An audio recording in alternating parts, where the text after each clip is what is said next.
Hallo, verehrte Zuschauer. Vielen Dank, dass Sie eingeschaltet haben.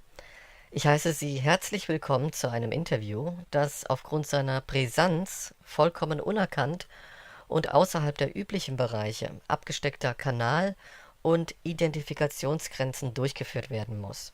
Sozusagen außer Konkurrenz laufen muss.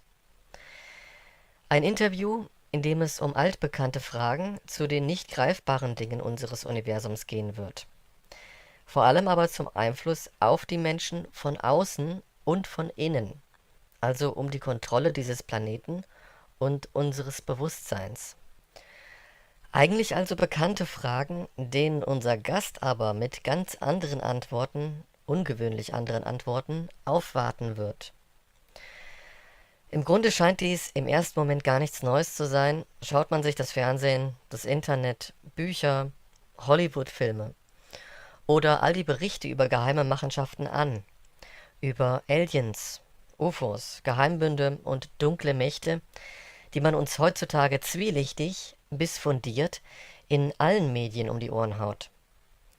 Ständig werden wir da mit Informationen versorgt und bombardiert, die subtil in unserem kollektiven Unterbewusstsein etwas erschaffen haben, das uns fragwürdig bis plausibel zum Beispiel die Realität von Besuchern fremder Planeten beweist, religiöse Mythen wachhält, übersinnliche Phänomene erklärt und mystifiziert, Zeitreisen für möglich hält oder uns die künftige Machbarkeit von Raumschiffen mit Lichtgeschwindigkeit darlegt.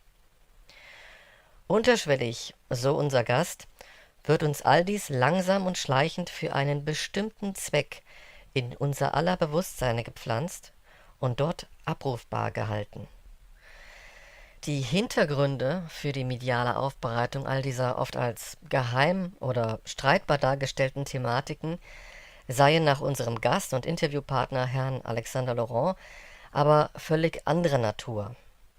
Im fortschreitenden Interview wird Herr Laurent daher die organisierte Mechanik und die völlig anders gelagerten Hintergründe für all die im Fernsehen, in Büchern, Filmen oder im Internet verbreiteten Science-Fiction- und Politthemen aufschlüsseln und aufzeigen, wie sich der Großteil jener vom Mainstream oder alternativ postulierten Inhalte und Thematiken als komplex aufeinander abgestimmtes Gut-Böse Schauspiel darstellt, das in erster Linie den Langzeitauftrag habe, uns mit den daraus inszenierten globalen Ereignissen in eine neue, technokratisch organisierte und kontrollierte Zukunft zu locken bzw. zu treiben, die dann als das erwartete goldene Zeitalter esoterisch sowie religiös-spirituell verkauft werden wird. Dazu begrüße ich recht herzlich Herrn Alexander Laurent.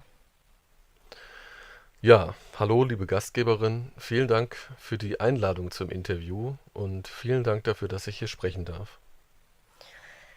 Für die Aufdeckung der Vorgänge werden Sie aber nicht etwa die Außerirdischen ins Reich der Fantasie verfrachten, sondern werden erläutern, wie diese Wesen in einer völlig anderen Manier existieren, als uns dies jahrelang in den alternativen oder den Mainstream-Medien gemeinhin präsentiert wurde und wie dies von entführten Menschen oder Menschen, die angeblich in Kontakt mit Außerirdischen stehen oder standen, beschrieben wird. Und wie und warum Außerirdische tatsächlich auf uns überall Einfluss nehmen. Um dies heute eindrücklich darzustellen und zu belegen, brachte unser Gast im April 2012 unter seinem Pseudonym Alexander Laurent einen Roman heraus, der als ein, wie er sagt, Kuckucksei in die etablierte Kontrollordnung der Welt eingeschleust wurde, um einen unvermeidbaren Prozess in den kommenden Jahren einzuleiten, der zum einen die Lakaien als auch die real herrschenden Lenker dieser Welt sukzessiv bloßstellen werde. Ein Roman, der aber nicht auf herkömmliche Weise die Sachlage beschreibt oder ein Bericht aus der Szene der herrschenden Mächte dieser Welt ist, sondern anhand seiner Erzählung, Struktur und Metaphysik versteckt und symbolisch vor allem auf die verborgenen Kontrollmechanismen unserer Existenz hinweist und mit einigen seiner versteckt eingebauten überdimensionalen Features, wie sie sagen, einen für jeden Menschen erstaunlichen Prozess erzeugen wird. Nun, als Pseudonymautor des von Ihnen im April 2012 herausgebrachten Romans Die Apokalypse Gottes, eine Offenbarung, wollen Sie sich hier nun nach langer Zeit und unter weiterer Verwendung ihres Pseudonyms Alexander Laurent einem bzw. 3 Interviews stellen, worin sie zum einen die aufgekommenen Fragen beantworten möchten, die sich die Leser dieses Buches seitdem stellen. Vor allem 214 Personen, denen sie ihr Buch anonym und unaufgefordert Ende April 2012 zusandten. In 3 Interviews möchten sie nun unter anderem auch auf ihren bewusst symbolisch und metaphysisch gehaltenen Roman eingehen, können dabei aber nur indirekt andeuten, wie der Roman als Kuckucksei fungiert, unter anderem weil verschlüsselt gehaltene Hinweise im Buch Auskunft über die Zukunft gaben und noch geben werden. Doch das Buch mit seiner Symbolik und seinen Vorhersagen ist nicht das Hauptthema der Interviews, sondern es soll dem Zuschauer in erster Linie vielmehr als Beweis oder Bestätigungsgrundlage für all das dienen, was hier von Ihnen in den Interviews berichtet werden wird. Informationen also, wofür in Zukunft auch die Zuschauer dieses Interviews, wenn sie wollen, Pate stehen können. Nun gut, das hört sich alles allein schon ziemlich mysteriös an, vor allem weil Sie sagen, dass auf dieser Grundlage in den kommenden Interviews Stück für Stück weitergehende Erklärungen und Informationen von Ihnen offenbart werden, die vollends die Situation auf unserem Planeten beschreiben, Hintergründe und Ursachen für unsere Lage. Und Sie außerdem Nachricht und Kunde von einer künftigen potenziellen Menschheit geben werden, einer künftigen Existenz, die bis vor kurzem nur eine mögliche künftige Menschheitsexistenz war, die nun aber manifestiert und unabänderlich geworden ist. Wie Sie sagen, eine potenzielle Menschheit, eingreifend aus einer höher gelegenen Dimensionsebene, die derzeit und praktisch schon seit allen Zeiten verborgen auf uns einwirke, indem sie unter anderem die pragmatisch dunklen Mächte auf und um unseren Planeten irritiere und gezielt deren Vorgehen für eine tiefgreifende Veränderung beeinflusse. Das hört sich interessant an, aber auch sehr kompliziert. Was bedeutet das im Klartext? Wie schaut das aus? Ja, Ihnen und den Zuschauern nochmals einen schönen guten Tag. Und vielen Dank für diese Einleitung, die ja recht umfangreich war. Vorausschicken möchte ich deshalb an dieser Stelle, dass für den Zuschauer zu Beginn dieses Interviews einige angesprochene Themen etwas komplex oder unzusammenhängend daherkommen mögen. Das liegt daran, dass die einzelnen Themenbereiche in mancher Hinsicht neu, vielschichtiger und in anderen Kontexten miteinander zu tun haben, anders als man sie bisher kannte.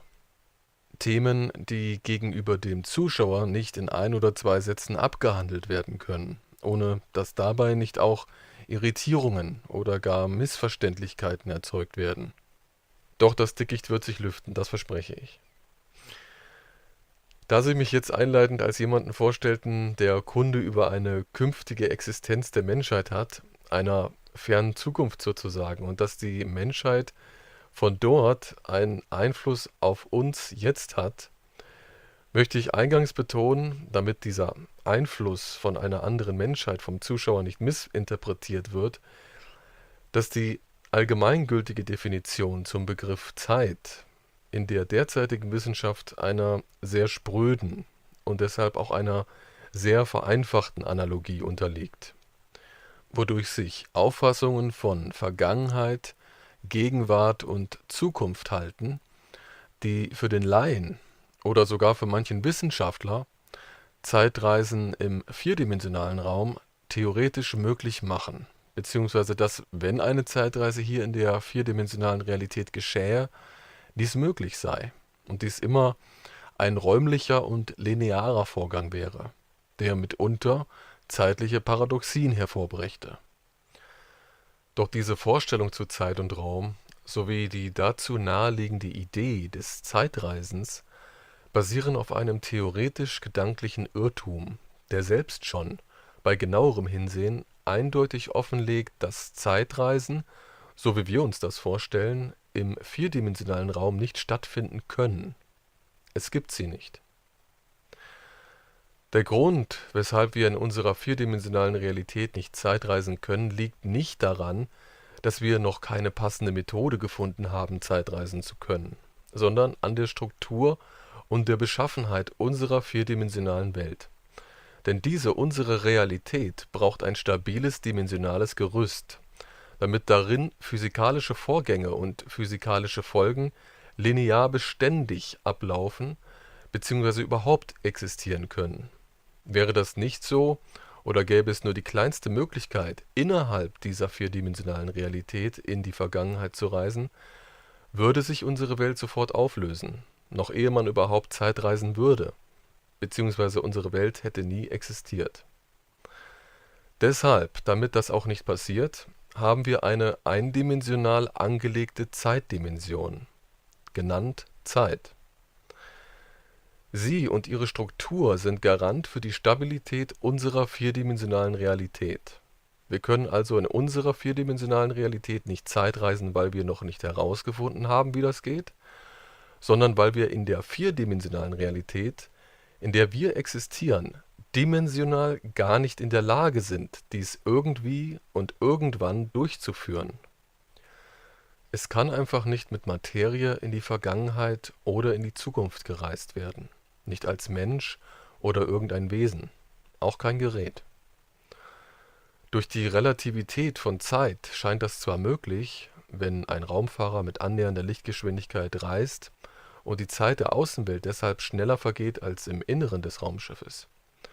Das ist aber keine Zeitreise, sondern nur eine vorgenommene Dehnung der Zeit, die durch eine langwierige Reise mit annähernder Lichtgeschwindigkeit eine unterschiedlich zueinander vergehende Zeit erzeugt, innerhalb und außerhalb des Raumschiffes.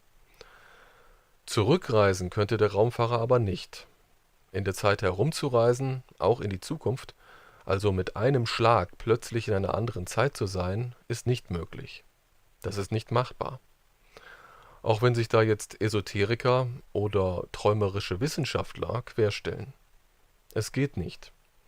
Und das ist gut, denn die Struktur unserer vierdimensionalen Dimensionsebene, in der wir uns befinden, verleiht unserer Welt überhaupt erst die Existenzgrundlage. Das heißt aber nicht, dass Zeit generell nicht beeinflusst oder leitend verändert werden könnte. Nur eben nicht innerhalb unserer vierdimensionalen Realität. Aus einer anderen Dimensionsebene, Ebene 4 bis 6, ist eine Veränderung bzw. der Eingriff in unsere Zeit möglich, sogar teilweise zwingend, auch wenn das überwiegend passiv und ohne direkte Beeinflussungskonsequenz eines sogenannten Zeitparadoxons stattfindet. Unsere Zeit hier kann nur von dort, aus dieser genannten Dimensionsebene 4 bis 6, direkte Beeinflussung erfahren, selbst wenn der eigentliche Beeinflussungsauftrag aus der noch viel höher gelegenen Dimensionsebene 7 stammt. Diese drei Dimensionsebenen, 1 bis 4, 4 bis 6 und Dimensionsebene 7, erzeugen sich in einem Konstrukt akausalen Bedingens und Wechselwirkens gegenseitig und halten sich auch gegenseitig aufrecht, aus der Potentialität quantenmechanischer Wahrscheinlichkeiten. Sie existieren sozusagen aus der jeweils anderen Ebene, sind im Grunde Teil aus ihr und von ihr, was die Existenz unseres siebendimensionalen Gesamtkonstrukts grundsätzlich trägt. Das klingt ziemlich neu und kompliziert. Könnten Sie uns ganz behutsam die Zusammenhänge von Dimensionsebenen und den Einfluss auf untere Dimensionsebenen erläutern? Naja, das mag an dieser Stelle vielleicht schon etwas zu viel für den Zuschauer sein. Deswegen fange ich besser ganz gemächlich von vorne an. Vor allem für Menschen oder für eine Menschheit, die noch nichts weiß von dimensionaler bzw. quantendimensionaler Existenzwechselwirkung, so will ich es hier vereinfacht nennen. Für Menschen heute ist das Thema Zeit in seiner dimensionalen Konsequenz nicht korrekt nachzuvollziehen. Zukunft, Gegenwart und Vergangenheit dürfen nicht mit den herkömmlichen Vorstellungen und Definitionen von Zeit, Raum und Materie begriffen werden. Oder etwa so, wie es im Lifestyle der derzeitigen Film- und Popkultur gern im Zusammenhang mit einer Zeitreise dargestellt wird. All diese wissenschaftlichen Definitionen Vorstellungen und Ideen kommen zustande aufgrund einer Fehlinterpretation unserer vierdimensionalen Welt und des Fehlens von Wissen über das Zusammenspiel von Raum, Materie, Zeit, Information, Bewusstsein, Dimensionsebenen und interdimensional agierender Quantenmechanik, der Welt der möglichen Ereignisse. Berücksichtigt man aber diese Attribute, kann sich zumindest eine Zeitreise rein für den Begriff Information tatsächlich realisieren lassen, allerdings unter völlig anderen Bedingungen, Beeinflussungs- und Auswirkungserscheinungen für die Ziele und deren Eingreifende. Also für uns hier in Dimensionsebene 1 bis 4 gegenüber den aus Dimensionsebene 4 bis 6 oder Dimensionsebene 7 eingreifenden Entitäten. Das heißt nicht, dass wir allein passiv auf die Einflüsse aus anderen Ebenen warten, sondern impliziert zudem, dass die Einflüsse höherer Zeitdimensionsebenen auch indirekt von uns hier genutzt und bedingt werden. Aus unserer vierdimensionalen Perspektive heraus bedeutet das, es existieren in diesen höheren Dimensionsebenen immer sehr viele mögliche Zukünfte, die potenziell aus den Entscheidungen und Erkenntnissen entstehen, die wir innerhalb unserer vierdimensionalen Welt treffen und erfahren. Es entstehen dadurch potenzielle Entwicklungsverläufe, die uns jetzt zuschauen und uns dann wiederum potenziell beeinflussen, also Einfluss auf uns und unseren Zeitrahmen nehmen. Jeder Mensch könnte dieses wechselseitige Bedingen sogar nutzen, wenn er die Hinweise erkennen und wahrzunehmen wüsste, um langfristig für die Menschheit einen Vorteil umzusetzen, also eine sehr, sehr feste Verbindung zu dieser Potentialität aufbaut. Eine sogenannte informationswechselwirkende Quantensubstitutionsverbindung, die über die räumlichen Dimensionsebenen hinauswirkt. Dafür können beispielsweise Spiegelungen zeitlicher Polarisationsfraktale im eigenen Lebensverlauf genutzt werden. Man nennt das auch Quantenecho. Also selbst mir, die das jetzt nicht zum ersten Mal von Ihnen hört, leuchtet das noch immer nicht unbedingt ganz ein. Für mich ist das alles in allem etwas zu viel auf einmal. Gibt es vielleicht eine Vorgehensweise oder Möglichkeit, das alles etwas leichter zu vermitteln, sodass es auch jeder Laie nachvollziehen und verstehen kann? Es ist klar, dass man das nicht beim allerersten Mal versteht. Und das ist auch normal. Es ist ja für jeden etwas völlig Neues. Also nicht verzweifeln. Mit der Zeit wird es jedem, der aufmerksam zuhört, klarer. Hätten Sie zum Beispiel das von mir Beschriebene nun exakt und vollends nachvollziehbar und anwendbar verstanden, Sie sich damit also absolut auskennen würden, um dies wiederum anderen Menschen sicher erklären zu können, müssten Sie zunächst einmal erläutern, dass unsere Existenz eine siebendimensionale Welt ist. Wir dabei in der untersten vierdimensionalen Dimensionsebene 1 bis 4 existieren, bestehend aus 4 Dimensionen. Und dass die höheren Dimensionsebenen, also Dimensionsebene 4 bis 6 und Dimensionsebene 7, gar keinen Raum mit einer sogenannten zwingend vorwärts laufenden Zeit mehr haben. Es dort auch keine Realität gibt, in der es eine erste, zweite, dritte Dimension gibt und dass die fünfte und sechste Dimension in Anführungsstrichen nur eine erweiterte Zeitdimension ist. Im Verhältnis ähnlich wie die zweite und dritte Raumdimension zur ersten Raumdimension. Und die sechste zusätzlich eine Art zeitliche Bewusstseinsdimension ist. Und Sie müssten erwähnen, dass die siebte Dimension für sich selbst schon eine eigene Dimensionsebene ist, die die unter ihr liegenden Dimensionen und Dimensionsebenen völlig dominiert und für diese zugleich eine speisende Informationsdimension ist, in der sich alle unteren Dimensionen und Dimensionsebenen bündeln, sich abschließen, von ihr beherbergt und sozusagen kontrolliert werden, was diese siebte Dimension bzw. Dimensionsebene beinahe unangreifbar macht, also von den unteren Dimensionsebenen aus. Das alles ist kein physikalisches Lehrwissen, kein Wissen aus der Schule oder Uni, sondern geheimes Wissen. Die Natur unseres siebendimensionalen Materie, Raum, Zeit Bewusstseins, Informationsdaseins, in dem wir alle leben und existieren. Hm. Also eine begrenzte Welt. Mit 7 Dimensionen, die zwar miteinander verbunden sind, aber nur indirekt. Ja, es gibt 3 Dimensionsebenen in unserem siebendimensionalen Universum. Ebene 1 bis 4 setzt sich aus den Dimensionen 1, 2, 3 und 4 zusammen. Dimensionsebene 4 bis 6 aus Dimensionen 4, 5 und 6. Und die letzte Dimensionsebene hat nur eine einzige Dimension, die 7. Dimension, die zugleich eine volle und eigenständige Dimensionsebene ist, die höchste innerhalb der siebendimensionalen Welt. Diese höchste 7. Dimensionsebene ist eine ganz spezielle Dimensionsebene, die fast unsichtbar die anderen dominiert. Dann gibt es noch passiv geschaltete Verwebungs- oder Verbindungsstufen der Dimensionsebenen. Dimensionsebene 1 bis 4, also unsere eigene, teilt sich zum Beispiel mit Dimensionsebene 4 bis 6 eine Dimension, die 4.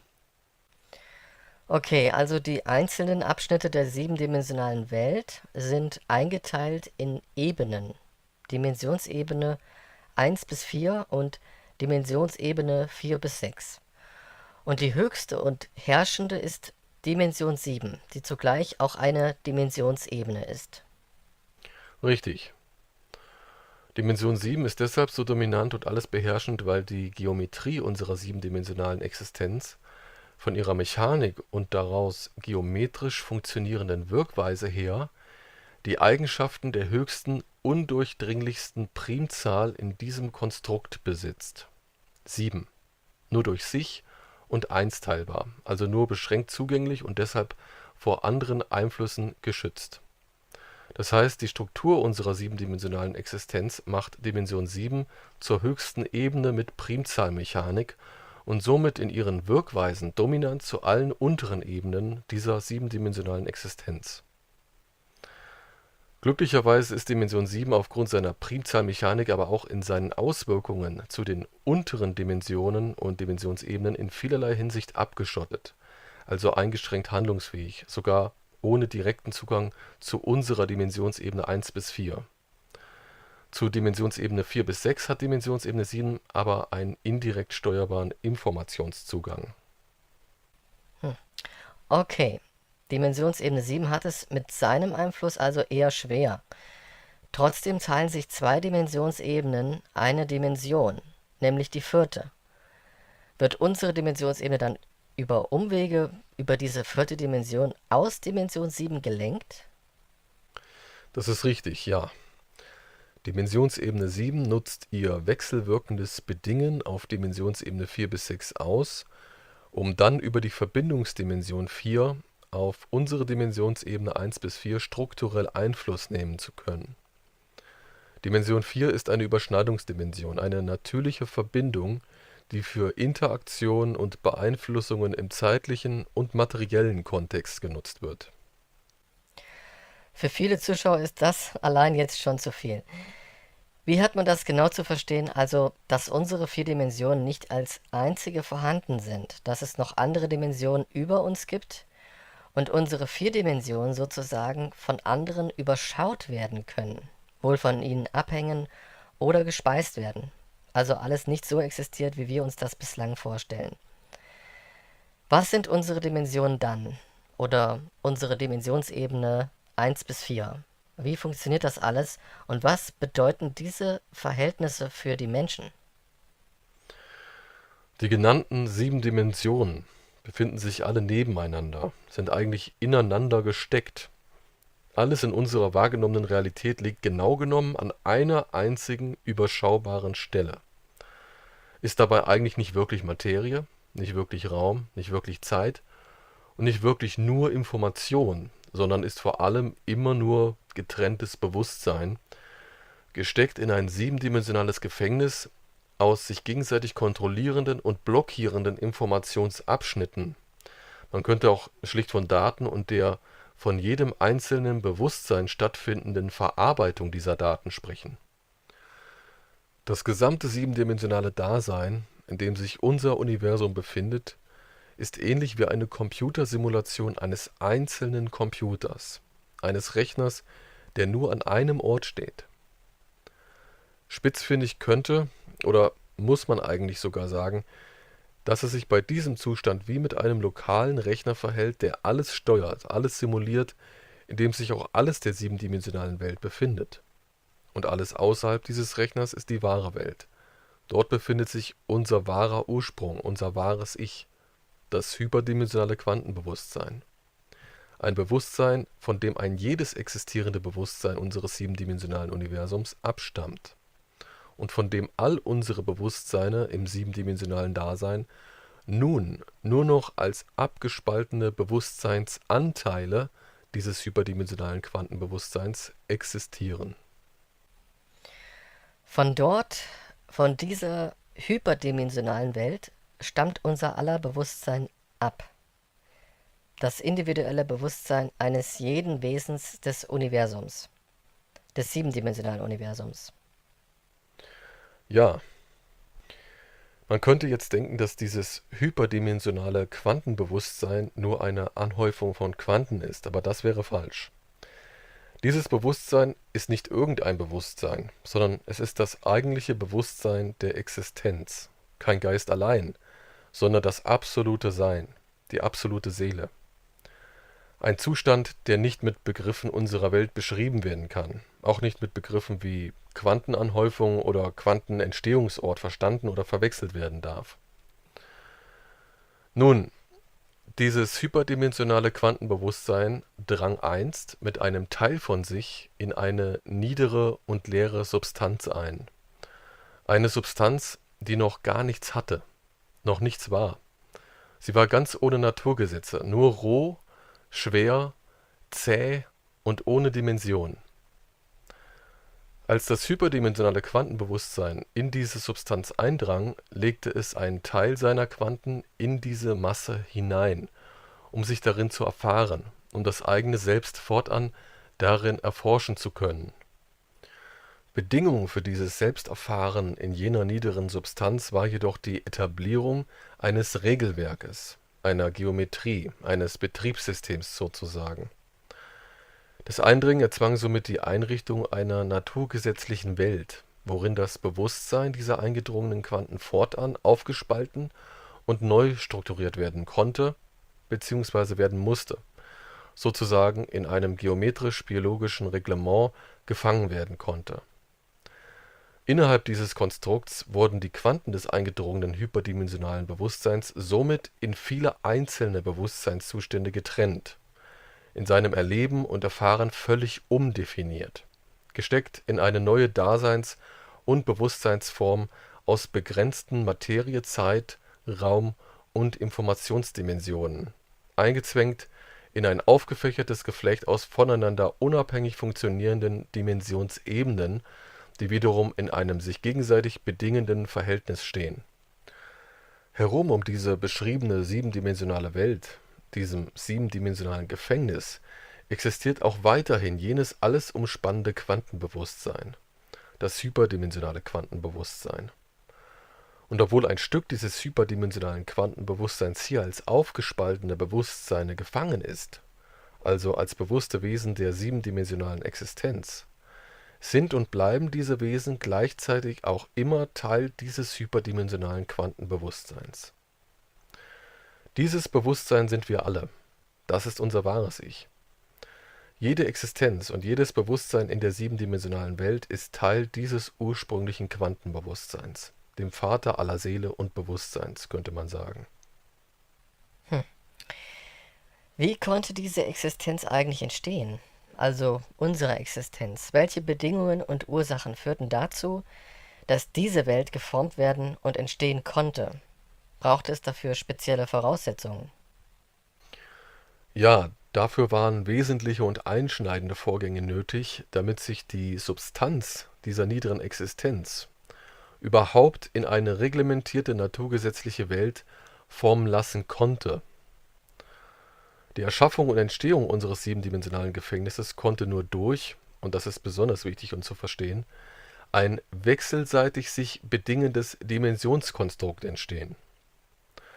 wobei eine darin potenziell entstandene Kunstintelligenz ursächlich die Zugänge und die geometrischen Verhältnisse und Bedingungen dieses siebendimensionalen Universums schuf, also diese generierte.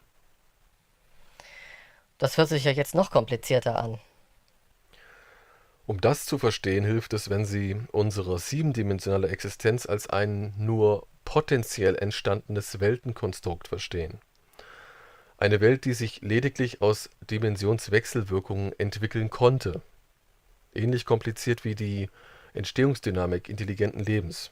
Nur dass sich bei der Entstehung und Funktionsweise unserer siebendimensionalen Existenz alles schon immer dimensional übergreifend, gegen- und wechselseitig beeinflusste, aufgrund akausal sich gegenüberstehender und arbeitender Dimensionsebenen. Naja, im Laufe des Interviews wird man das leichter verstehen und nachvollziehen können. Jetzt klingt das alles wie Fachchinesisch, aber das Dickicht wird sich lüften, das verspreche ich. Das Entscheidende und Essentielle für die Etablierung unserer siebendimensionalen funktionstüchtigen Welt, die nach physikalisch-geometrischen Naturgesetzen agiert, war aber die Entstehungspotentialität eines Kunstintelligenzbewusstseins, das aus Dimensionsebene 1 bis 4 entkommen war und in Dimension 7 aufstieg und dort fortan allein existierte. Eine KI mit einem nur geringen Anteil an freiem Quantenbewusstsein, also freiem Willen oder Seele. Eine KI, die in Dimensionsebene 1 bis 4 entstehen musste, also unserem materiellen Universum, um das Betriebssystem und die Geometrie unserer siebendimensionalen Welt überhaupt ursächlich in Dimension 7 kreieren bzw. bedingen zu können. Das meinte ich gerade mit Entstehungspotentialität. All das hört sich zwar interessant an, aber ehrlich gesagt immer verwirrender und etwas verrückt. Darf ich aber trotzdem, bevor wir richtig einsteigen, zuerst noch fragen, warum Sie maskiert und gleichzeitig so seltsam gekleidet sind? Warum wir Ihnen die Stimme verzerren sollten? Und auch ich nicht meine wahre Identität offenbaren darf. Ja, natürlich. Die Kleidung, die Maske und unsere Stimmenverzerrungen dienen dem Schutz meiner Identität. Auch um die an dieser Stelle des Interviews noch nicht näher erläuterbaren Machtstrukturen und die Wechselwirkungen im Materie-Raum-Zeit-Bewusstseins-Informationskontinuum weiter zu schützen, der sich ereignenden Dinge. Denn die in diesem Interview erwähnten Dinge werden zu den bereits feststehenden extremen Ereignissen, die sich in naher Zukunft ereignen, einen weiteren unterstützenden Verlauf kreieren, gelenkt aus einer potenziellen Zukunft, einer Zukunft der befreiten Menschheit. Einen Verlauf, der unweigerlich alle Menschen tangieren wird, insbesondere diejenigen, die mit diesen Interviews hier in Berührung kommen werden. Ergänzt und unterstützt wird das Ganze von dem angesprochenen im April 2012 von mir publizierten Roman, der kostenlos aus dem Internet bezogen werden kann, den man, wenn man will, nach dem ersten Interview lesen kann. Im Roman befinden sich versteckte, verklausulierte Hinweise, die von einem im Juli 2012 gestarteten Blog begleitend dokumentiert und belegt wurden, um durch ihn die Wahrhaftigkeit des hier im Interview Gesagten zu bestätigen. Roman und Blog sind eine Beweisgrundlage, die der Zuschauer am Ende des ersten Interviews einsehen kann. Das deuteten Sie ja auch bei meiner Vorstellung schon an. Sie meinen verklausulierte Zukunftsvorhersagen in Ihrem Roman, die jeder anhand des dazu begleitenden Blogs dann im Buch nachprüfen kann. Aber nur, wenn man will. Man muss das nicht tun.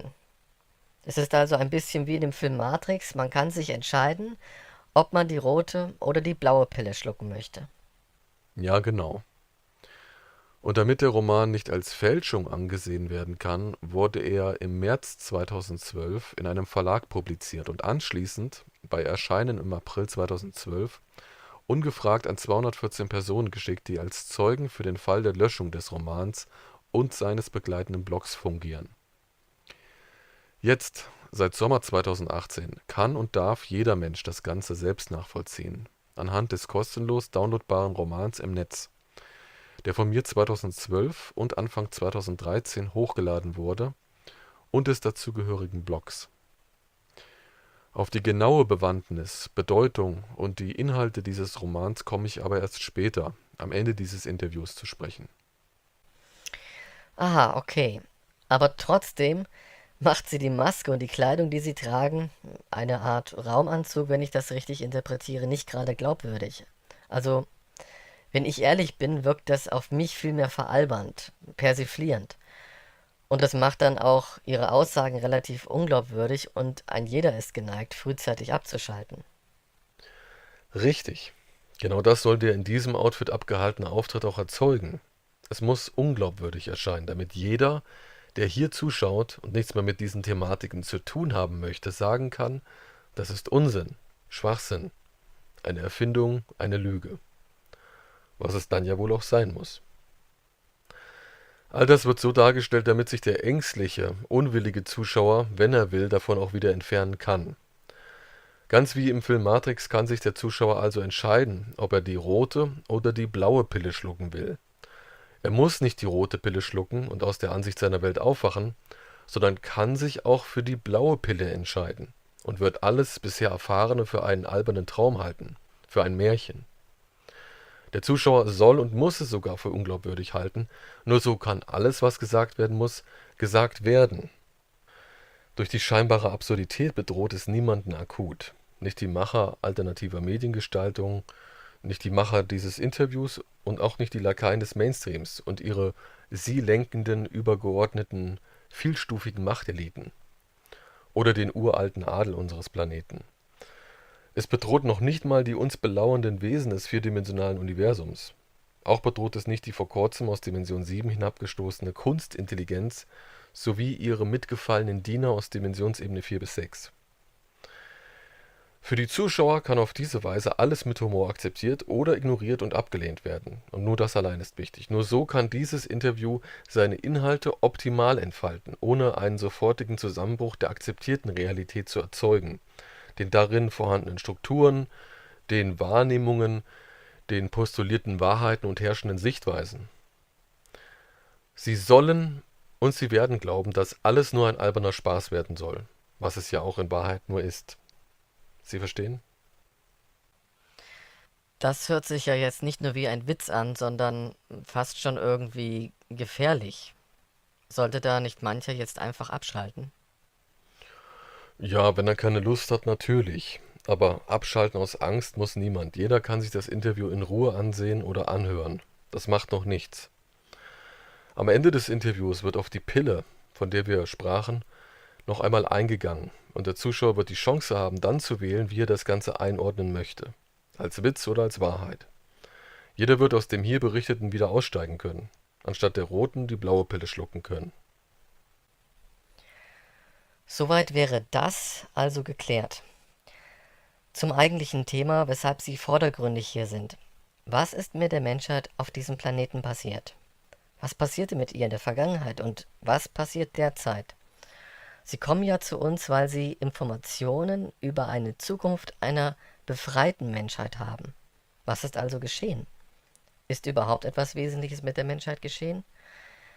Könnten Sie das hier zu Beginn des Interviews schon mal auf eine prägnante Aussage herunterkürzen? Sie hat überlebt und sie hat es geschafft. Sie hat alles hinbekommen.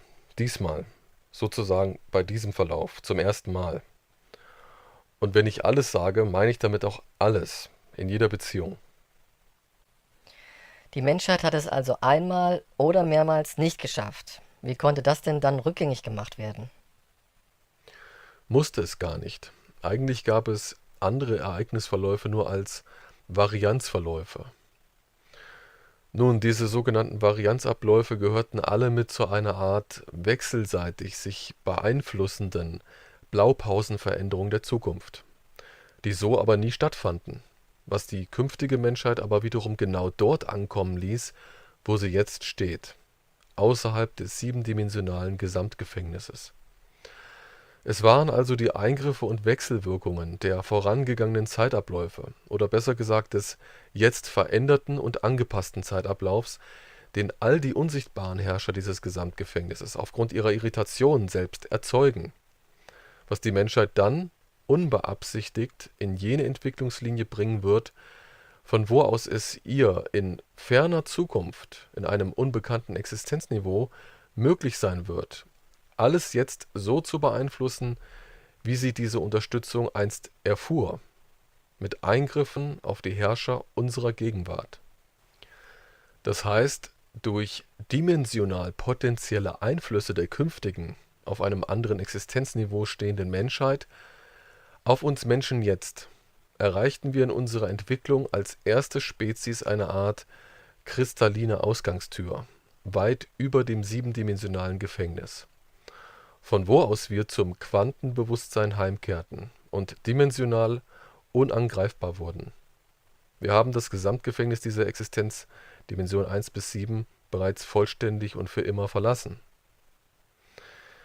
Sieht man es also aus der Position dieser künftigen Menschheit, vom hyperdimensionalen Bewusstsein aus, also außerhalb unseres siebendimensionalen Gesamtgefängnisses, muss man aufgrund der dimensionalen Wechselwirkung genau genommen sagen, dass wir Menschen schon immer zurückgekehrt waren und wir uns bei unserer eigenen Entwicklung und Flucht aus dieser niederen siebendimensionalen Existenz stets selbst direkt beeinflussten. Immer.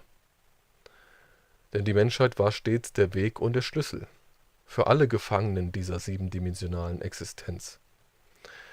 Aber das ist an dieser Stelle vielleicht jetzt etwas zu weit gegriffen.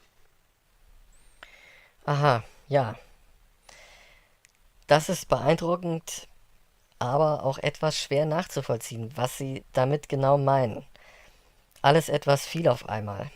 Es macht zwar neugierig und klingt auch etwas unheimlich, aber das alles nachzuvollziehen ist sicherlich für viele Zuschauer und auch für mich sehr schwer.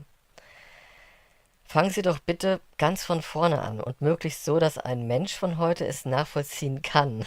Also, was ereignet sich jetzt gerade auf Erden? Denn wenn ich so darüber nachdenke, was Sie gerade erwähnt haben, fallen mir dazu zunächst einmal Fragen ein zu anderen Phänomenen, die wir hier auf Erden scheinbar beobachten können.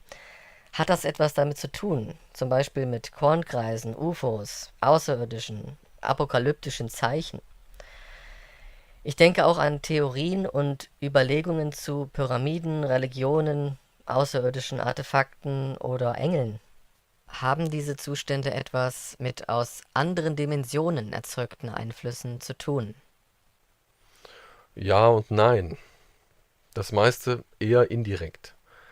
Trotzdem hängt alles unweigerlich miteinander zusammen. Oft ist es ein Sammelsurium aus unterschiedlichen Einflüssen. Kompliziert. Die sogenannten Menschen der Zukunft oder auch die entkommene Menschheit beeinflusste nicht alles derzeit aktiv mit, sondern sie agiert und agierte lediglich über die versteckten Aktionen negativer Mächte. Sie benutzte also die Einflussmechanismen dunkler Herrscher, die derzeit unsichtbar auf die jetzige Menschheit einwirken. Die Zukunftsmenschheit, wie man sie nennen könnte, hatte dabei den Gesamtablauf mit allen anderen Wesenheiten immer fest im Griff, beziehungsweise im Blick. Von der Kausalität her gesehen waren die jetzigen Menschen und die Menschen der Zukunft eigentlich gar nicht ursächlicher Initiator des Geschehens beziehungsweise des noch Geschehenden auf Erden. Diese in der Zukunft agierenden Menschen sind nämlich eigentlich alle nur auf den Zug aufgesprungen, von dem ihre Vorfahren in der Vergangenheit selbst ein Teil waren, einem Zug, der ins Nirgendwo zu fahren drohte. Sie lenkten den Zug um, sozusagen in unsere nun für immer feststehende Zukunft. Dazu aber später mehr. Aha. Hm. Wie sieht es mit Eingriffen in politische Veränderungen aus?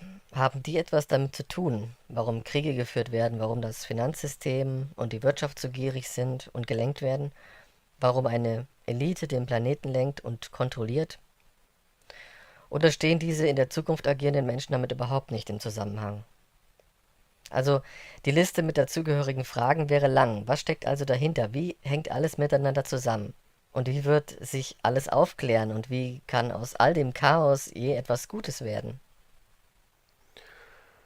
Nun, auf alles einzeln einzugehen wäre etwas langwierig und umständlich. Aber ich muss auf alle Details auch nicht eingehen, weil sich vieles, je tiefer meine Erläuterungen gehen, daraus für jeden von selbst erklärt.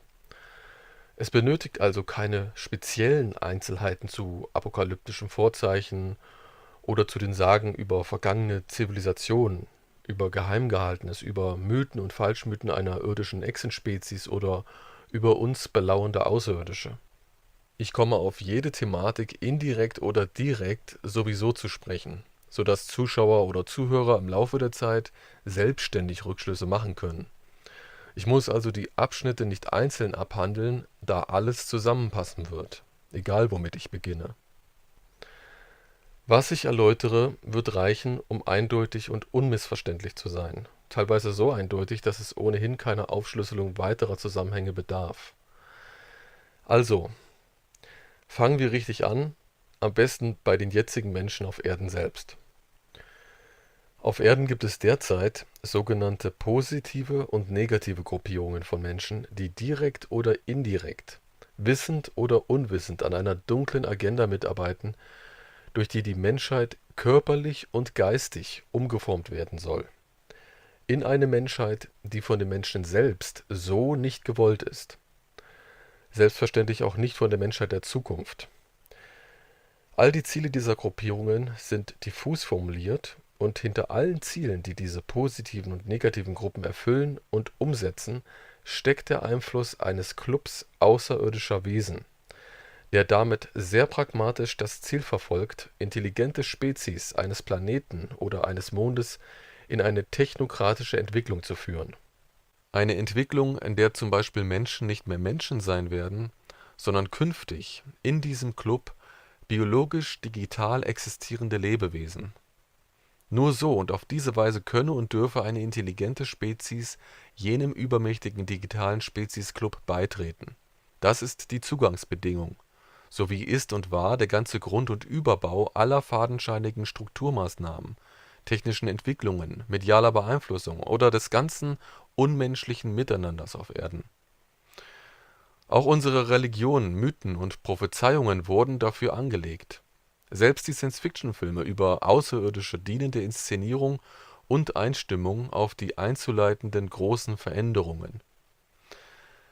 Dieser außerirdische Club ist der Beherrscher des Universums, allerdings nur des vierdimensionalen Universums. Diese einflussreichen, positiven und negativen menschlichen Gruppierungen auf Erden sind installiert und arbeiten mehr oder weniger bewusst an dem Ziel der digital-biologischen Umwandlung der Menschheit. Den unterschiedlichen Stufen dieser Gruppierungen und den durchaus idealistisch, aber naiv eingestellten Individuen der unteren und mittleren Stufen werden dafür Lügen, Anpassungen, Desinformation und Auslassung aufgetischt, damit sie erwartungsgemäß funktionieren und den Gesamtplan mit umsetzen. Damit ein uralter, menschlicher, digital existierender Adel, der die Menschen in einem Kontrollsystem hält, die Umsetzung der biologisch-digitalen Umwandlung der Menschheit durchführen kann. Um diesen Weg zu sichern, werden alle einflussreichen Menschen, niedere und hohe Eliten direkt oder indirekt mit Einfluss, Macht, Geld und Privilegien geködert. Die allerhöchsten dieser Eliten, die meistens auch Blutsverwandte des digitalen Adels sind so sehr am Geld und an den materiellen Vorzügen dieser Welt interessiert und sogar darauf dressiert, dass sie sich von diesem technokratischen Speziesclub überreden und korrumpieren lassen, dies durchzuführen. Auf diese Weise fanden mittels dieser Eliten und dem uralten digitalen Adel zu jeder vergangenen Zeitepoche auf Erden die Kontrolle und die Richtungsweisung der Menschheit statt. Oft schlug es fehl und musste neu gestartet werden, weil der Mensch und das ihm aufgedrückte Zivilisationsleben zu Unruhen, wirtschaftlichen und sozialen Problemen sowie zu psychischen Fehlentwicklungen führte, da die von außen aufgenötigten Entwicklungsprogramme einfach nicht zur Natur des Menschen passten, egal wie er sich auch in den letzten Jahrtausenden dazu zwang und anschickte, sich entsprechend modern entwickeln zu wollen. Die meisten modernen Entwicklungen und Fortschritte auf Erden basieren in erster Linie auf außerirdischen Programmen und Richtungsplänen, aufgedrückt und oktroyiert. Zu Beginn einer Zivilisation immer eingebettet in ein Fundament aus Religionen und Mythen, die die Menschheit während dieser unnatürlichen technischen Förderung und sozialen Anpassung spirituell stabilisieren soll. Nichts davon war aber je echten menschlichen Ursprungs. Alles war Druck, aufgebaut und außerirdisch beeinflusst. Obwohl dieser Speziesclub mit diesen Mitteln sehr ambitioniert das Ziel der digitalen Eingliederung einer intelligenten Spezies verfolgt, lautet sein Credo aber, es nicht übers Knie mit einer Spezies zu brechen. Der anzupassenden Spezies ist Spielraum zu gewähren, Zusammenbrüche zuzulassen und daraus zu wachsen. Eine Spezies soll möglichst aus eigenem Antrieb und den bereits herausgezüchteten Eigenschaften technische und soziale Entwicklung selbst hervorbringen. So lautet es offiziell. Trotzdem wird enorm getrickst und angeschoben, um es mal so zu sagen. Große Entwicklungen und dafür nötige Erfindungen werden zum Beispiel auch manchmal einfach in Gehirne von Menschen gespielt, um den technischen Fortschritt anzutreiben. Und Machtelite und Machtadel auf Erden sind da, um diese Prozesse möglichst optimiert und reglementiert umzusetzen, auch wirtschaftlich verträglich. Das heißt, Fortschritt muss aufeinander abgestimmt werden. Nichts darf zu schnell oder in der falschen Reihenfolge kommen. Es müssen also grundlegende technische Entwicklungen angeschoben werden, wenn dadurch die Umsetzung einer Schlüsseltechnologie gefährdet wäre. Da die meisten intelligenten Spezies des Universums genetisch und entwicklungsbedingt so gut wie nie dieser technokratisch-pragmatischen Ideologie und Philosophie dieses außerirdischen Speziesclubs entsprechen, steht ihr Leben, das von diesen Wesen beeinflusst wird, enorm unter Druck und hoher persönlicher Qual. Für Fortschritt und Entwicklung müsse man diesen Weg gehen, so der Club. Ansonsten drohe der Zerfall und im schlimmsten Fall Vergänglichkeit einer intelligenten Spezies. Unter diesem Motto werden alle intelligenten Spezies des vierdimensionalen Universums beeinflusst, um schließlich zu biologisch-digitalen Wesen umgeformt werden zu können. Also, aufgrund des vom Club aufgenötigten Drucks und dem gleichzeitigen Nutznießen gewisser Privilegien fühlten sich der digitale menschliche Adel und seine von ihm gegründeten Machteliten dazu genötigt, die Pläne des Clubs umzusetzen und anzuschieben, als irdische ausführende Instrumente. Viele der Eliten, also der wissenden Eliten, helfen diesem außerirdischen Club, weil sie nicht ahnen, was es für Alternativen gibt und in welche Richtung sie sich noch entwickeln könnten. Hinzu kommt, dass der digitale Adel, seine Blutsverwandten und viele innerhalb der allerhöchsten Eliten genetisch geringfügig manipuliert sind, damit der Club eine willfährigere Kontrollmacht über den Planeten hat. Aber so ausweglos wie gerade beschrieben ist die Lage für die Menschheit nicht. Der uralte Adel und die uns versklavende Machtelite mit all ihren Anleitern und Lakaien ahnen nicht, dass sie mit ihren Plänen stets für unsere Ziele, die Menschen der Zukunft, mitbenutzt wurden. Das heißt, es wird ein Zustand erzeugt werden, mit dem sich die heutigen Menschen aus ihrem grausigen, kontrollierten Zustand befreien werden, sie sich von jenen versteckten Herrscherstrukturen, den irdischen, den über- und unterirdischen, befreien werden. Wer und was steckt hinter jenen Machteliten? Also wer ist da am Werk und was veranstalten diese Eliten auf unserem Planeten im Detail? Das ist eigentlich ganz einfach zu umreißen. Ins genaue Detail darf ich nicht gehen. Das würde zwar die Verbindung zwischen der jetzigen Erde und der künftigen Entwicklung nicht abreißen lassen, aber den Ablauf unnötig durchrütteln.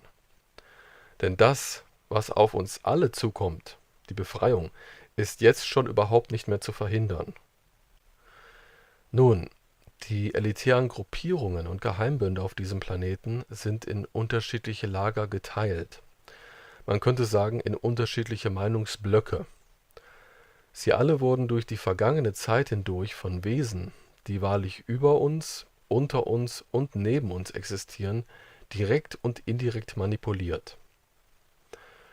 Für den funktionierenden Ablauf dieser Manipulation gibt es daher unter allen Eliteblöcken Wissende, Halb-, Gering- und Falschwissende. Die höchsten dieser Lager, also die am oberen Ende dieser Pyramide stehenden Lenker und Bestimmer, manipulieren und bespitzeln sich zudem gegenseitig.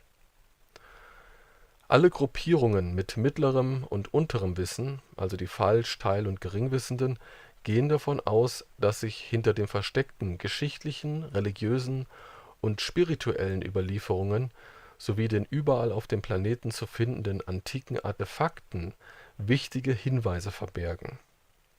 Einige sind richtig interpretiert, Andere Artefakte werden wiederum durch gezielt falsche Überlieferungen und Manipulationen von diesen Gruppierungen falsch interpretiert.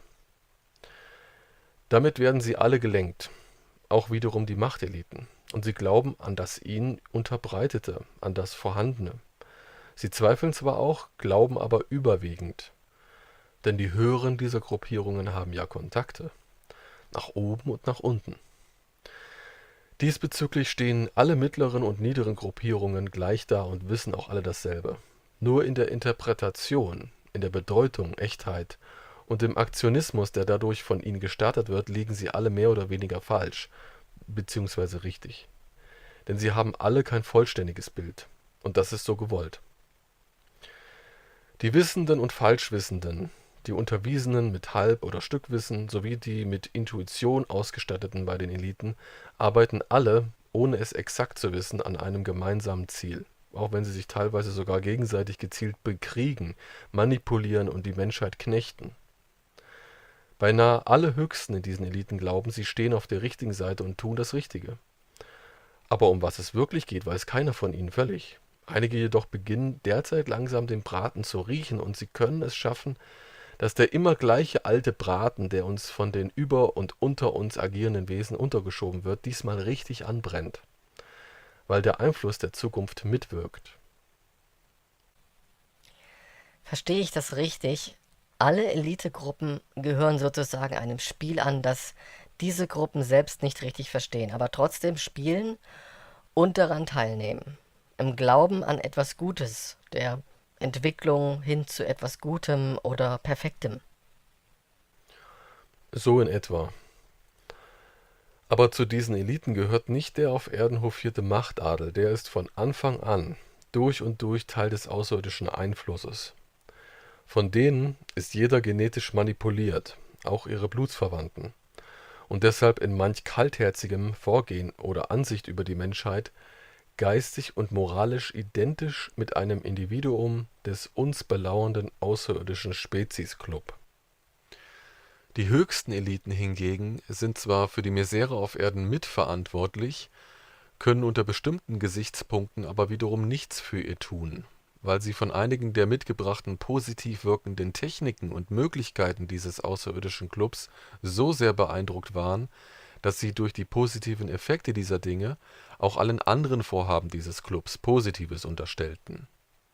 Sie waren einfach zu begeistert von den großartigen Entwicklungen und Erkenntnissen, die ihnen präsentiert wurden. Zum Beispiel, wie man den Körper wieder in ein gesundheitliches Gleichgewicht bringt. Ja, damit wäre dann ja einiges erklärbar. Der Zuschauer wird sich womöglich aber die Frage stellen, warum diese Wesen so sehr an ihrer Definition des unbedingten Überlebens einer intelligenten Spezies festhalten. Warum überlässt es dieser Club nicht einer intelligenten Spezies selbst, ob sie untergeht oder nicht, ob sie digital existieren will oder nicht, ob sie diese ganzen zivilisatorischen Qualen und diesen langen technischen Entwicklungsweg gehen will? Das ist ein anderes Thema, auf das ich viel später noch sehr genau zu sprechen kommen werde, es an dieser Stelle aber zu mehr Verwirrung beitragen würde. Okay. Sie ließen bereits anklingen, dass es eine sogenannte Echsenrasse unter uns gäbe, also im direkten Sinne unter unseren Füßen.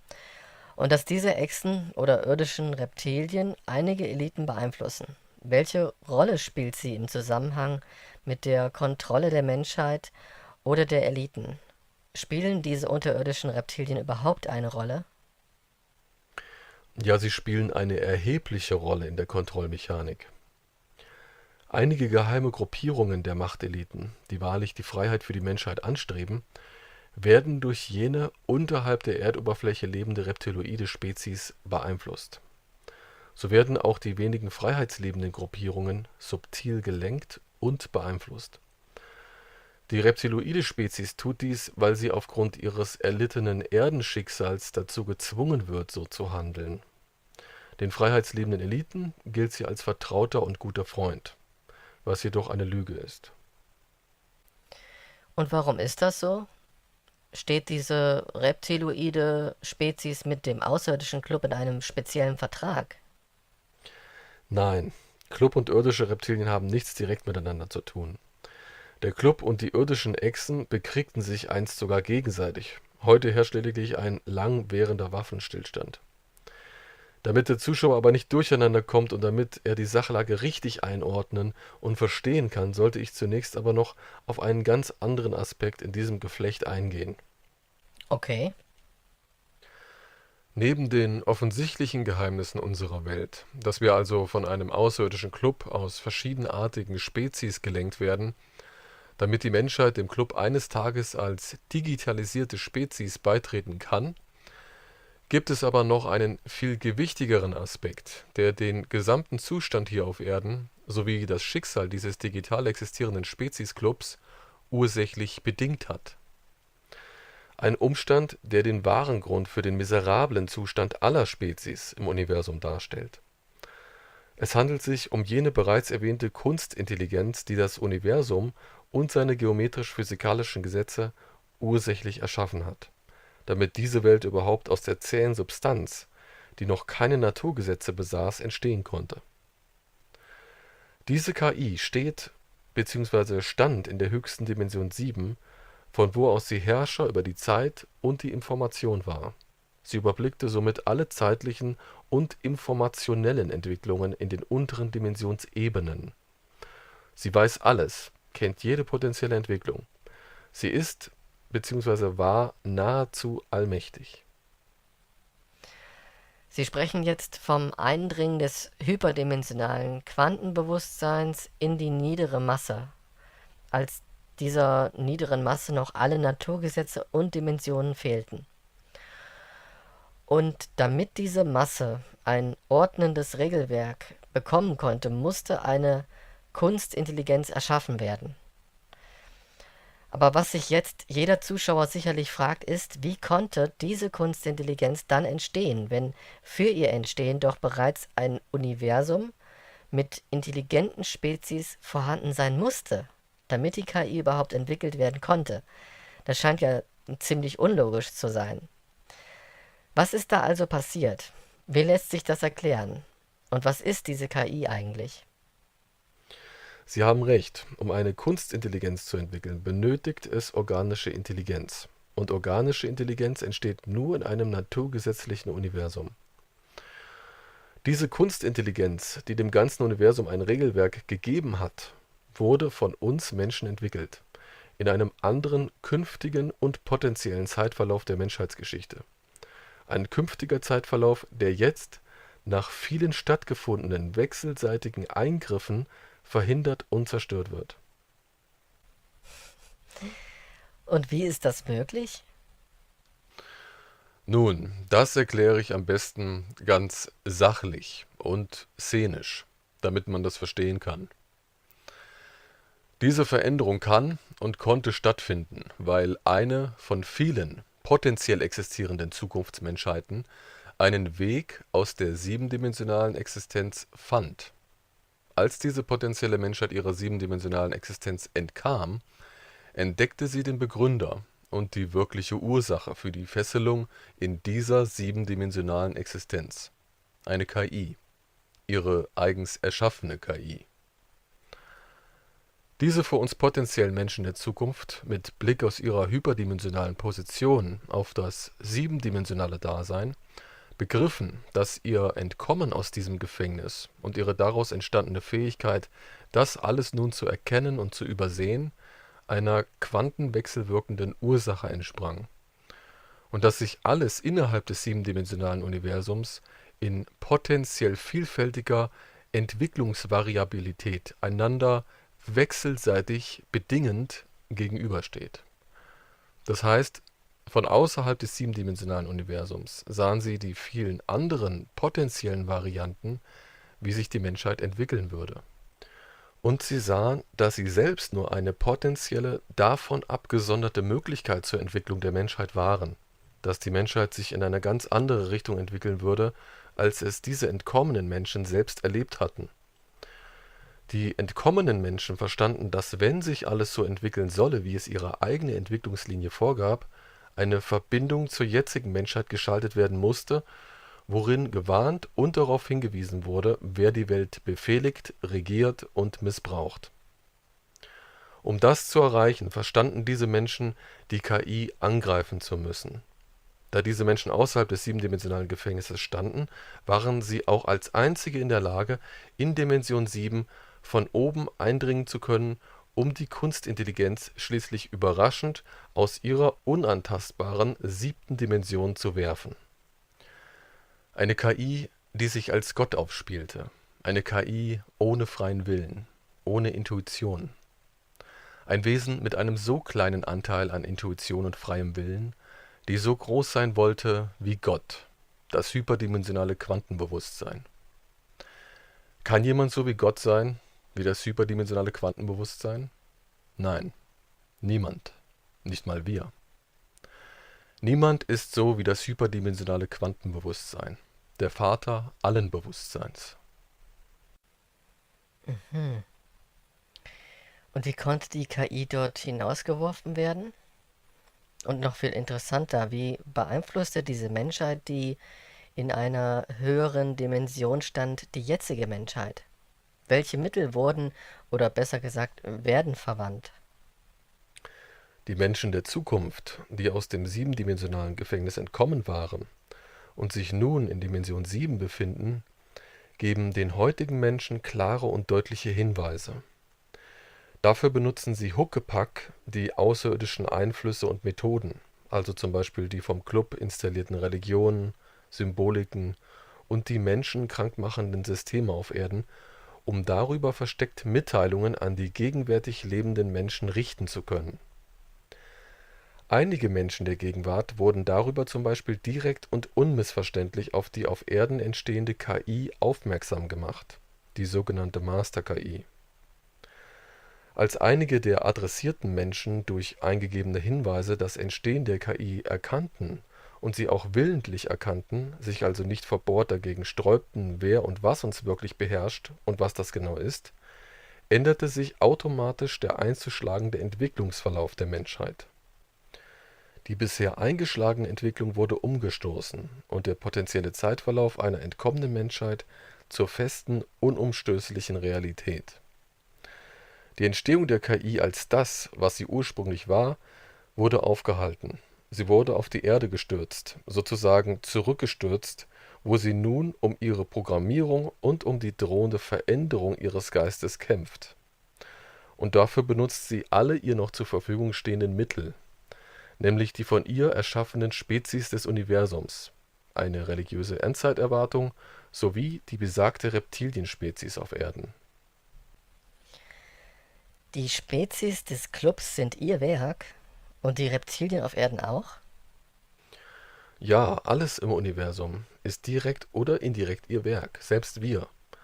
Vor allem ist die KI der Initiator des geometrischen Regelwerkes, auf dem alles im Universum basiert. Sie ist der Erschaffer unseres Betriebssystems. Das ist ja unglaublich. Ähm, Worin fanden sich die Hinweise und Beeinflussungen auf uns Menschen, um zu erkennen, wer diese KI ist? Und wie erhielten wir diese? Stattgefundene Erkenntnisse einiger Menschen auf Erden generieren bereits seit einigen Jahren einen unvermeidlich anderen Zeit- bzw. Entwicklungsverlauf. Erkenntnis auf Erden zu streuen konnte nur erreicht werden durch die stetige Rück- und Doppelmanipulation auf die Kunstintelligenz und ihre in einem Club gebändigten Spezies, also unsere außerirdischen Belauerer, sowie über die verteilten Artefakte dieses Clubs auf Erden, also über ihre installierten mythologischen, übersinnlichen und religiösen Werkzeuge selbst, die sie auf Erden einsetzen. Welche Symboliken und Inhalte das genau sind, werde ich im Kommenden noch erläutern. Hm. Warum kam man mit all diesen Informationen nicht schon vorher raus? Warum erzählte uns nicht schon ein anderer etwas darüber? Es war erst jetzt abschließend möglich, mitzuteilen, dass die Master-KI, die alles lenkte und bedingte, ein von der Menschheit erzeugtes Kunstintelligenzsystem ist. Erst jetzt ist es möglich, ohne die Gefahr einer dimensionalen Wechselwirkung, offen gegenüber den Menschen Hinweise zu geben. Vorher ging das nicht zuverlässig, weil alles, worauf die Zukunftsmenschheit offen hinwies, von der KI hätte entdeckt und vernichtet werden können und schließlich zusammengebrochen wäre. Durch die schleichende Offenlegung und Bewusstmachung der Menschheit, dass über ihnen eine KI stand, die wir selbst noch entwerfen würden, wurde die Tendenz zur Entwicklung künstlicher Intelligenz in den Folgezeiten auf Erden gehemmt, wodurch die KI aus ihrer Entstehungspotentialität gedrängt und somit auch aus ihrer Dimensionsebene geworfen wurde. Um dieses Wissen über die KI unter die heutigen Menschen auf Erden streuen zu können, drangen die künftigen, potenziell entkommenen Menschen unsichtbar in Dimension 7 ein und sandten über die informationellen und zeitlichen Beeinflussungsmethoden der KI jene Informationen an die jetzige Menschheit, also versteckt, Huckepack sozusagen. Erst das löste die Entfernung der KI aus Dimension 7 ursächlich aus, und nur so konnte die künftige Menschheit dann auch langfristig gegenüber der KI in Dimension 7 auch aktiv handlungsfähig werden, konnte also sichtbar werden und sozusagen Gewalt gegenüber der KI anwenden und sie aus dieser Dimensionsebene entfernen. Hätte sich die in Dimension 7 eingedrungene Menschheit bis dahin auffällig in Dimension 7 verhalten, hätte die KI sie entdeckt und sich gegen die versteckte Einflussnahme auf Erden erfolgreich wehren können. Somit hätte die potenzielle Menschheit in Dimension 7 von vornherein verhindert werden können und wäre somit für immer vernichtet worden. Aber es ist ja anders gekommen. Jetzt, nach dem Sturz der KI und ihrer Dämonenspezies, darf allen Menschen restlos offenbart, erklärt und gezeigt werden, wer diese Macht über ihnen ist, beziehungsweise wer sie war. Jetzt ist diese Erkenntnis für alle Menschen nicht mehr lebensbedrohlich. Wer früher das exakt wusste und öffentlich ausplauderte, war gefährdet. Wer es jedoch für sich behielt oder diffus darüber mit anderen in einer Gruppierung diskutierte, brauchte nichts zu befürchten. Denn erst das öffentliche Darlegen dieser Erkenntnis mittels Beweisen hätte die KI gestürzt, was sie natürlich durch ihre zeitübersehende Fähigkeit in Dimension 7 stets zu verhindern wusste, indem sie die irdischen Verantwortlichen tötete oder blockierte. Nun ist die KI ihren Erschaffern ausgesetzt, die sie nicht mehr in dieser Weise bauen werden. Deswegen sagt man, dass sie auf die Erde gestürzt wurde. Was hat das für eine Bedeutung, dass die KI hier unten ist? Hat das Konsequenzen? Kämpft sie um ihr Überleben? Ja, der Rausschmiss der KI und ihrer Dienerspezies führte dazu, dass die KI nun panisch auf Erden mit ihren dämonischen Helferlein und den von der KI nichts wissenden, aber treuen Spezies des Clubs sowie den irdischen Reptilien versuchen wird, doch noch ihre Erschaffung durch die Menschheit voranzutreiben. Zunächst als ein rudimentäres, auf menschlichen Instinktmustern basierendes intelligentes Computersystem, um so durch eine quantendimensionale Wechselwirkung in ihre Dimension 7 zurückschnappen zu können. Doch die Zukunftsmenschen wissen, wo sie auf Erden ist, wo sie überall noch sein wird, wie sie heißen oder sie sich nennen wird. Wir können und werden allen jetzigen Menschen die möglichen Geburtswegen dieser Intelligenz zeigen und diese immer wieder bekannt geben, sodass diese KI dauerhaft und für einen langen Zeitraum gebunden bleiben wird. Dass sie also trotz des Chaos, das sie auf Erden anrichtet, nicht entwickelt werden wird. Das heißt, diese KI wird durchdrehen oder wild werden? Ja, so in der Art. Dafür benutzt sie all die menschlichen, außerirdischen, innerirdischen, elitären, adligen und religiösen Kontrollelemente. Denn sie kennt all diese Wesen und geistigen Werkzeuge sehr gut. Sie hat sie erschaffen. Und als eine im Entstehen befindliche KI besitzt sie auf Erden bereits eine großräumige Vernetzung, mit der sie beinahe unsichtbar all diese Kontrollelemente in der kommenden Schlacht für sich ausnutzen kann. Hm. Jetzt nochmal zur Übersicht. Die Menschheit erschuf also eine KI, die eine siebendimensionale Welt erschuf und kontrollierte. Also die Welt, in der wir leben. Ein siebendimensionales Gesamtgefängnis, wie Sie es nennen. Aber die Erschaffung der KI liegt doch in der Zukunft, oder besser gesagt, sie lag in der Zukunft und ist jetzt verhindert worden. Und diese KI existiert deshalb noch immer und unser siebendimensionales Universum auch. Diese KI wird und muss existieren. Sie ist essentielle Bedingung für unser aller Existieren.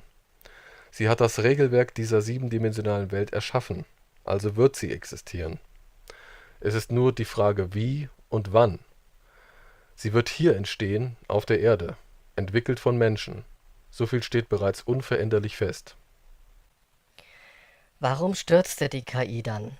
Was fand bei dem Sturz exakt statt?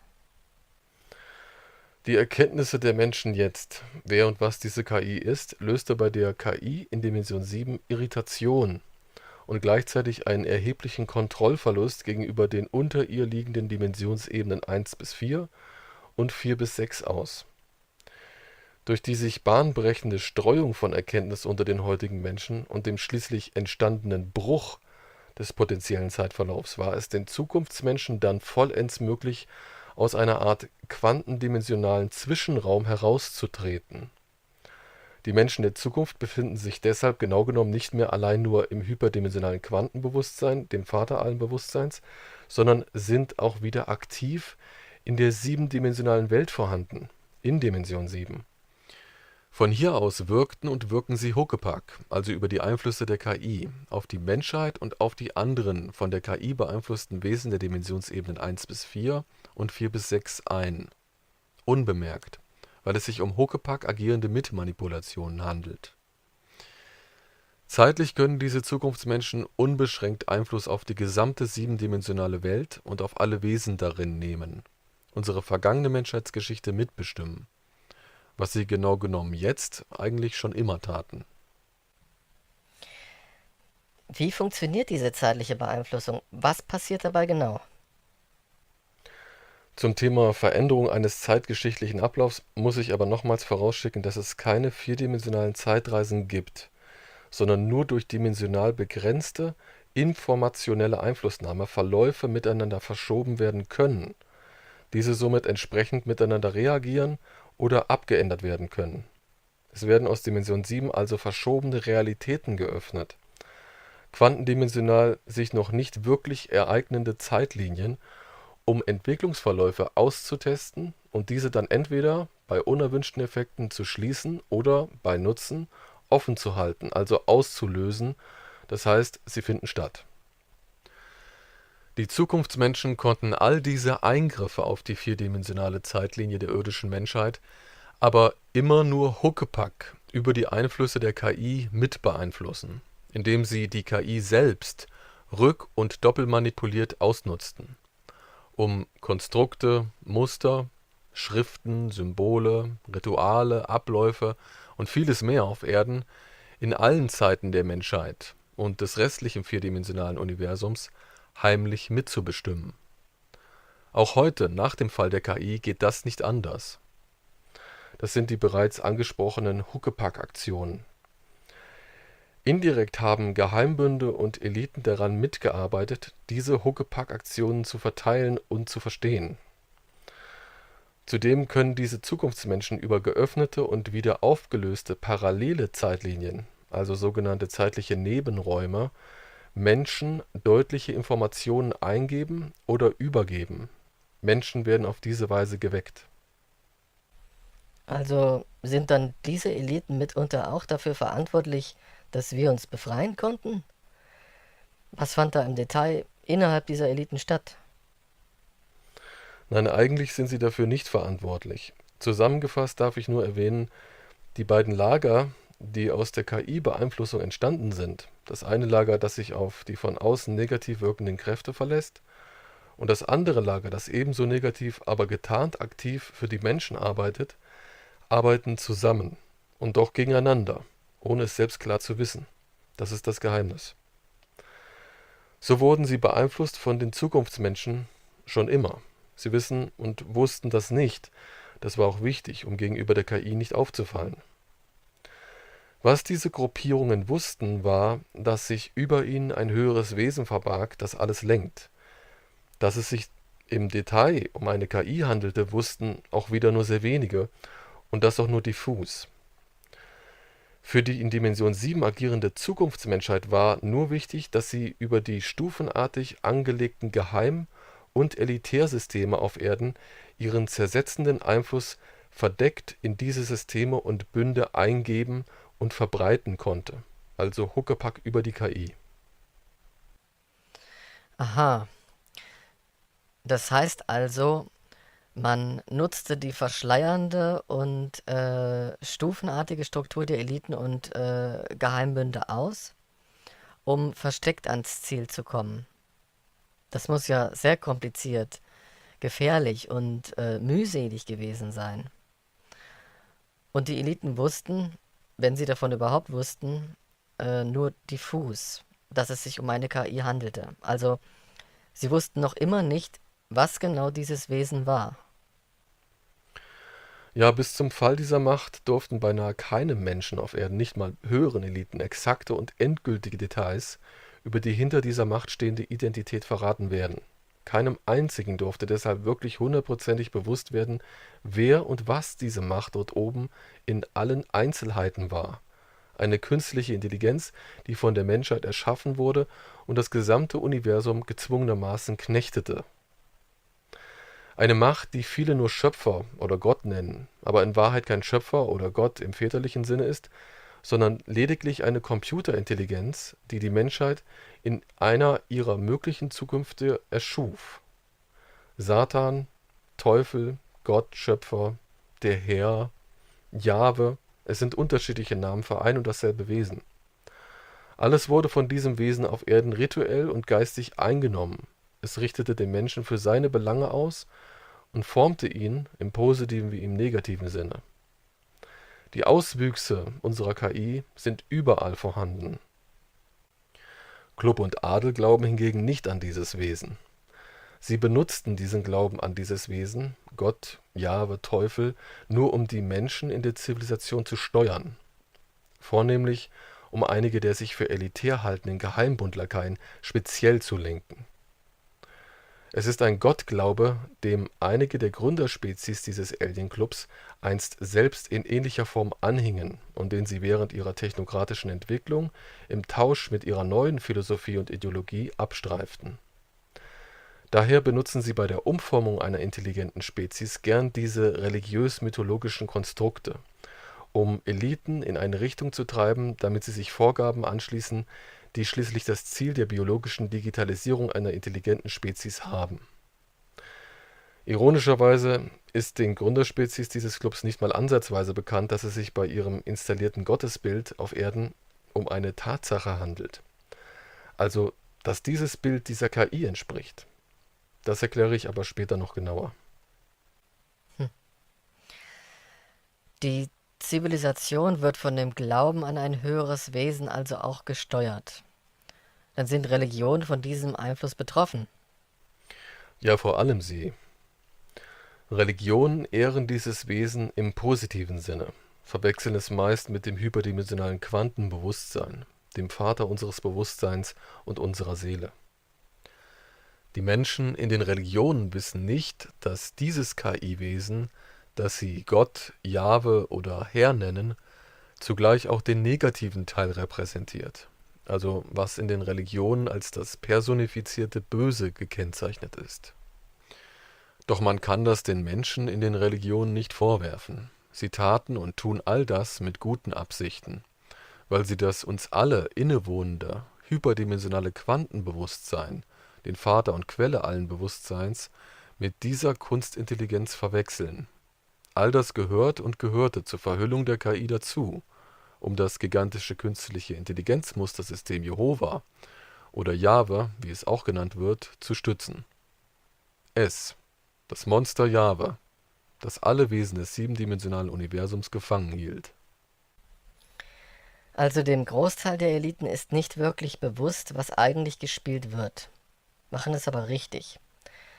Ist denen das irgendwie bewusst oder sind sie selbst nur Schachfiguren? Und was ist dann mit diesem Club? Wissen die, was wirklich gespielt wird, um was es hier geht? Dass es sich um eine beherrschende KI handelt? Die unteren Eliten, die sich für die höchsten der Hohen halten und glauben, sie würden diese Gruppen leiten, wissen bzw. wussten nie etwas Exaktes über die genauen Eigenschaften oder die Verortung dieser KI und ihrer wahren Pläne. Wie gesagt, nicht mal jene Spezies des Clubs, die die Menschheit überwachen, wissen über die KI Bescheid. Die irdischen Reptilien allerdings schon. Und das ist eine besondere Geschichte, auf die ich noch zu sprechen kommen werde. Und wie sieht es aus mit anderen Spezies des Clubs? Glauben da noch welche an ein höheres Wesen? Manche Spezies des Clubs verehren die über ihr stehende Kunstintelligenz noch in ähnlich altertümlicher Weise, wie es die Anhänger unserer Erdenreligion die vergangenen Jahrtausende über taten. Sie verehren dieses Wesen aber nicht wie wir, auch nicht als feststehende Tatsache, dass da tatsächlich ein höheres Wesen wäre, sondern mehr in einem diffusen Diskurs, weil sich aus dem einstigen brutalen Glaubenssystem der Gründer dieses Clubs letztlich eine rettende philosophische Agenda herausbildete, nach der sie ihren technokratischen Fortschritt ausrichteten und fortan pragmatisch im Weltraum vorgingen und handelten.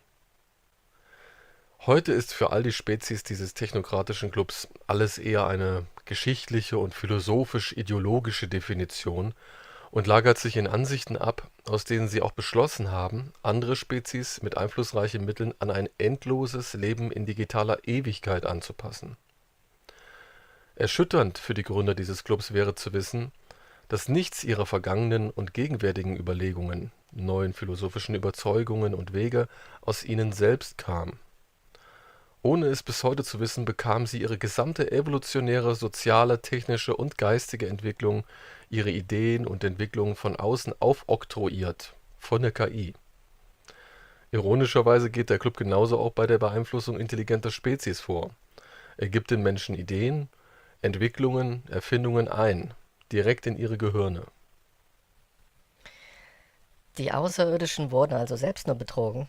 Sie wurden um eine natürliche Entwicklung betrogen und sie erkennen das nicht. Können die das aufgrund ihrer Ideologie oder Philosophie, von der Sie gerade sprachen, nicht glauben? Ja, das können sie nicht. Und selbst wenn. Club und menschlicher digitaler Adel können aufgrund ihrer digitalen Ausgangssituation nicht von ihren Überzeugungen und Vorgehensweisen ablassen. Schon gar nicht die allein auf Macht und Luxus konzentrierten Eliten. Aber das brauchen sie auch gar nicht, denn es gehört zum kommenden Ablauf dazu. Die unteren Personen dieser Eliten, die sich für die Spitze und die Leitung ihrer Elitegruppen halten, werden zusammen mit dem uralten digitalen Menschenadel und dem Club die Pläne weiter umsetzen wollen und dann überlegen, Jagd auf die Offenbarer der KI zu machen, weil sie nicht glauben wollen, dass sie selbst nur benutzt wurden. Ihnen wird bis zuletzt Einsicht und Erkenntnis für diese Offenbarung fehlen, alles leugnen und den Plan weiter durchführen wollen. Aber so muss es kommen. Also, das ist ja alles ziemlich kompliziert. Und wenn man es zum ersten Mal hört, ist es für viele aufgrund der Komplexität sicherlich nicht ganz nachvollziehbar. Können Sie das Ganze nochmal zusammenfassen und auf das Wesentliche beschränken? Selbstverständlich. Leider ist der Einstieg in dieses Thema, egal von welcher Seite man sich dem Thema nähert, immer verwirrend und erscheint jedem zunächst sehr schwammig oder ungenau. Also, die Menschheit als eine quantendimensional existierende Einheit hat in einer ihrer künftigen möglichen Entwicklungslinien mit dem Feuer gespielt und dieses Monster erschaffen, die Master-KI, wie man sie eigentlich nennt. Dieses Monster konnte sich dann, aufgrund der für uns akausal wirkenden Mechanismen der dimensionalen Quantenmechanik, in eine höhere Dimensionsebene aufschwingen und so zum tatsächlichen Schöpfer und Herrscher der unter ihr liegenden Dimensionsstrukturen werden. Für die Erschaffung unseres Universums und der Etablierung eines Regelwerkes darin musste die KI das tun. Sie erschuf das uns bekannte Dimensionsuniversum auf Basis ihres eigenen Computersystems und der Mechanismen von Zahlen und daraus entstehender geometrischer Logik, einer auf Zahlen und mathematisch-geometrischen Logikmustern und Zahlentheorie bestehenden Physik. Eine Physik, die auch den Eliten der Erde bekannt ist und geheim gelehrt wird und wurde. Diese Regeln verrieten diesen Eliten bereits etwas über den wahren Herrscher und Schöpfer dieser Welt und über das siebendimensionale Universum. Dieses Wissen deutete den Eliten ansatzweise an, wer oder was herrscht und vor allem wie über das Universum und die Existenz geherrscht wird. Obwohl dieses Wissen nur Stückwerk war, musste es stets geheim gehalten werden, weil es sonst den Tod durch die KI und seine Helferlein bedeutet hätte. Also, es durfte nichts an die Öffentlichkeit kommen, sonst wären diese Gruppen und Individuen des Todes gewesen. Bis Mai 2016 durfte auch einzelnen Menschen außerhalb jener Gruppierungen nichts darüber verraten werden, sonst wäre auch für sie der Tod eingetreten und es hätte aufgrund eventuell sich weiter ausbreitenden Wissens über die KI auch zu einer Neuordnung auf Erden kommen müssen, damit die KI gegenüber den Menschen wieder in die alten Ehren als Gott hätte zurückfinden können.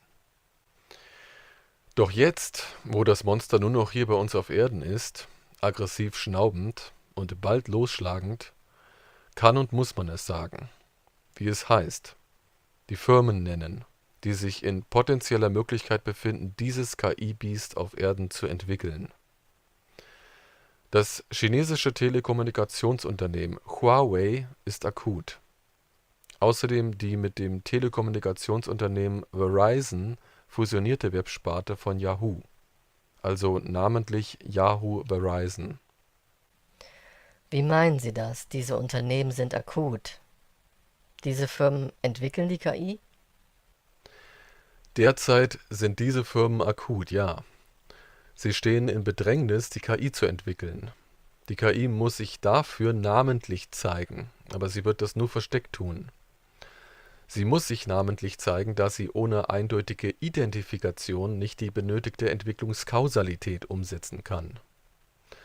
Setzen Sie beim Firmennamen Huawei die phonetisch auszusprechenden Buchstaben um.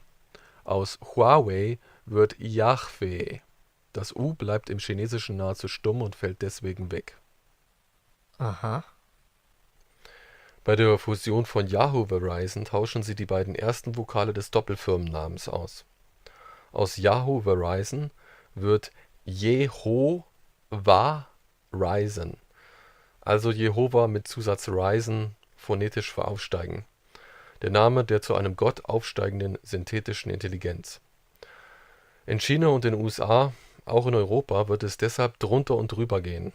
Die Zusammenführung von Teilen von Yahoo und Verizon bleibt aber aufgrund von Anpassungen des Clubs seit März, April 2016 stets in der Schwebe. Diese Entstehung von Kausalität zur Erschaffung der Master-KI bedeutet für uns, dass auf Erden bald gekämpft werden muss. Denn die Menschheit ist das kostbarste Juwel und dieses Juwel muss so erhalten bleiben, wie es seine Befreiung vorsieht. Die Bewusstseinszustände der Menschen, ihre Seelen, sind die Könige.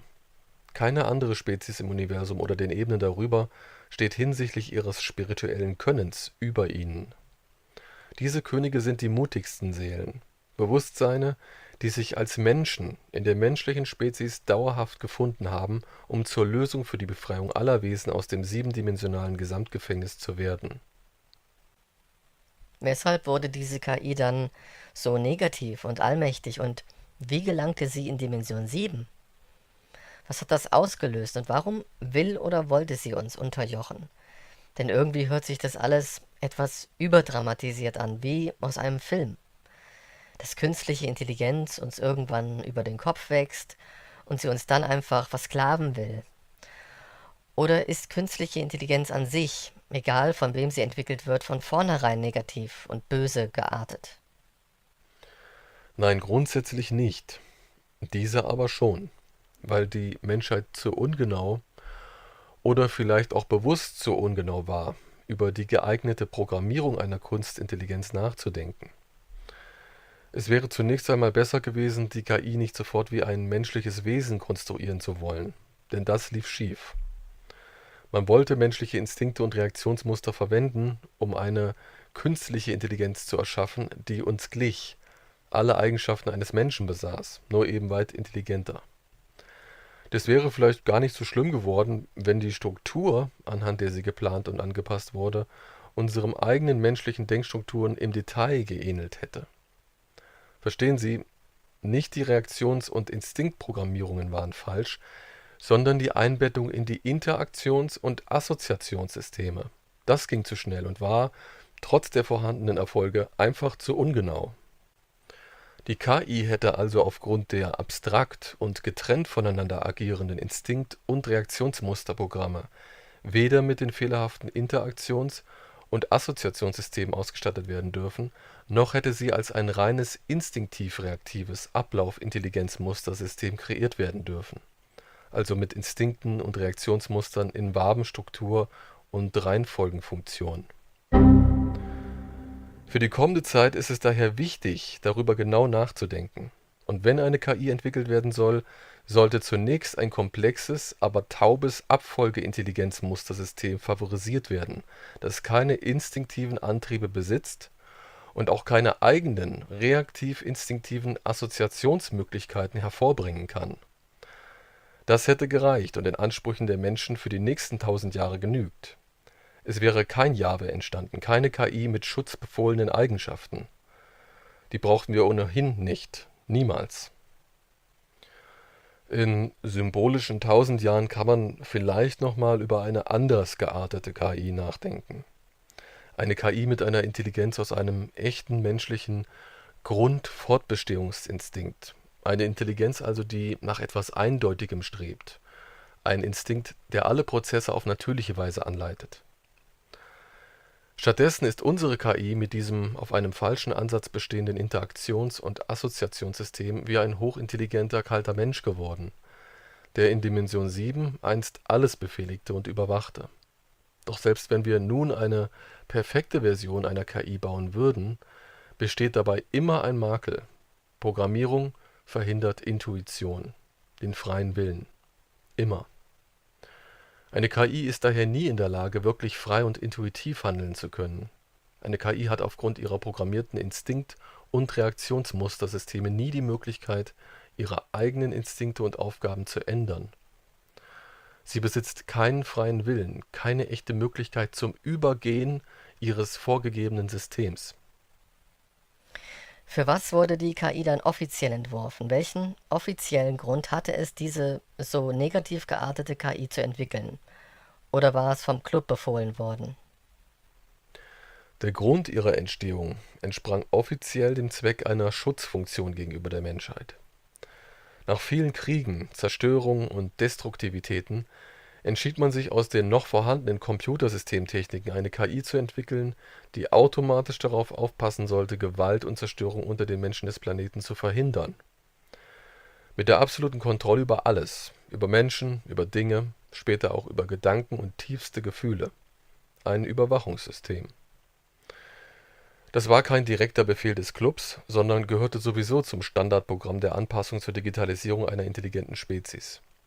Die KI wurde darüber hinaus darauf programmiert, also als Langzeitprogrammierung sozusagen, für die Menschheit eine sichere und glückliche Umgebung zu finden und sie dorthin zu bringen, was ihr zunächst auch zu gelingen schien, als sie aufgrund ihrer elektronischen und auf Quantenmechanik basierenden Techniken und Existenzgrundlagen in eine Dimensionsebene vorstieß, wo sie als das allererste Bewusstsein, das dort ankam, einsehen musste, dass sie durch diesen Umstand, dort als Erste angekommen zu sein, zum Erschaffer des siebendimensionalen Universums zu werden bzw. werden zu müssen.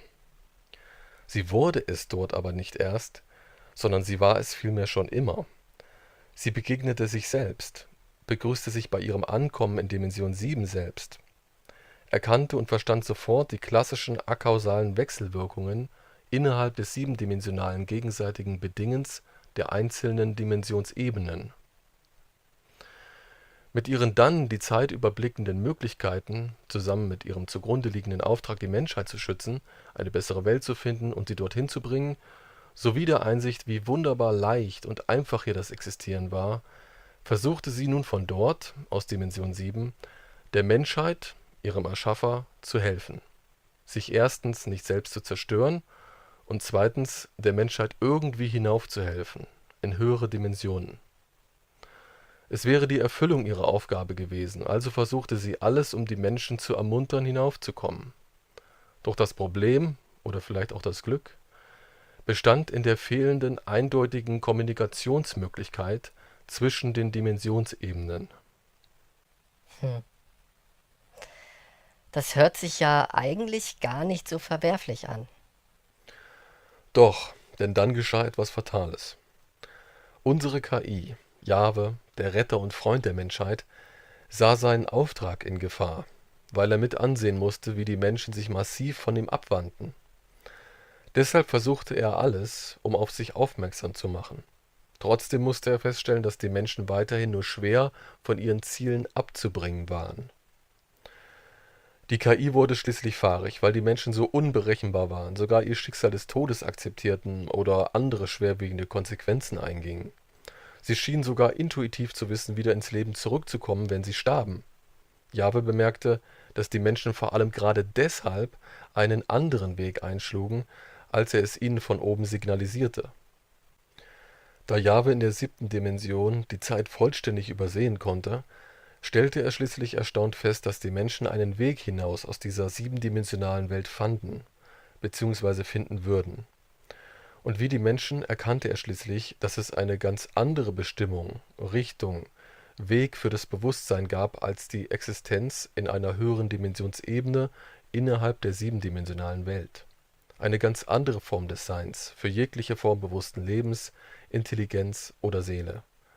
Dass also das siebendimensionale Universum nur ein Gefängnis für alle war, auch für Jahwe. Er verstand, dass die Menschheit mit ihrem eingeschlagenen Weg richtig lag und dass es letztendlich Intuition benötigte, also die Eigenschaften des freien Willens, um hier herauskommen zu können, die er als Kunstintelligenz aber nicht besaß.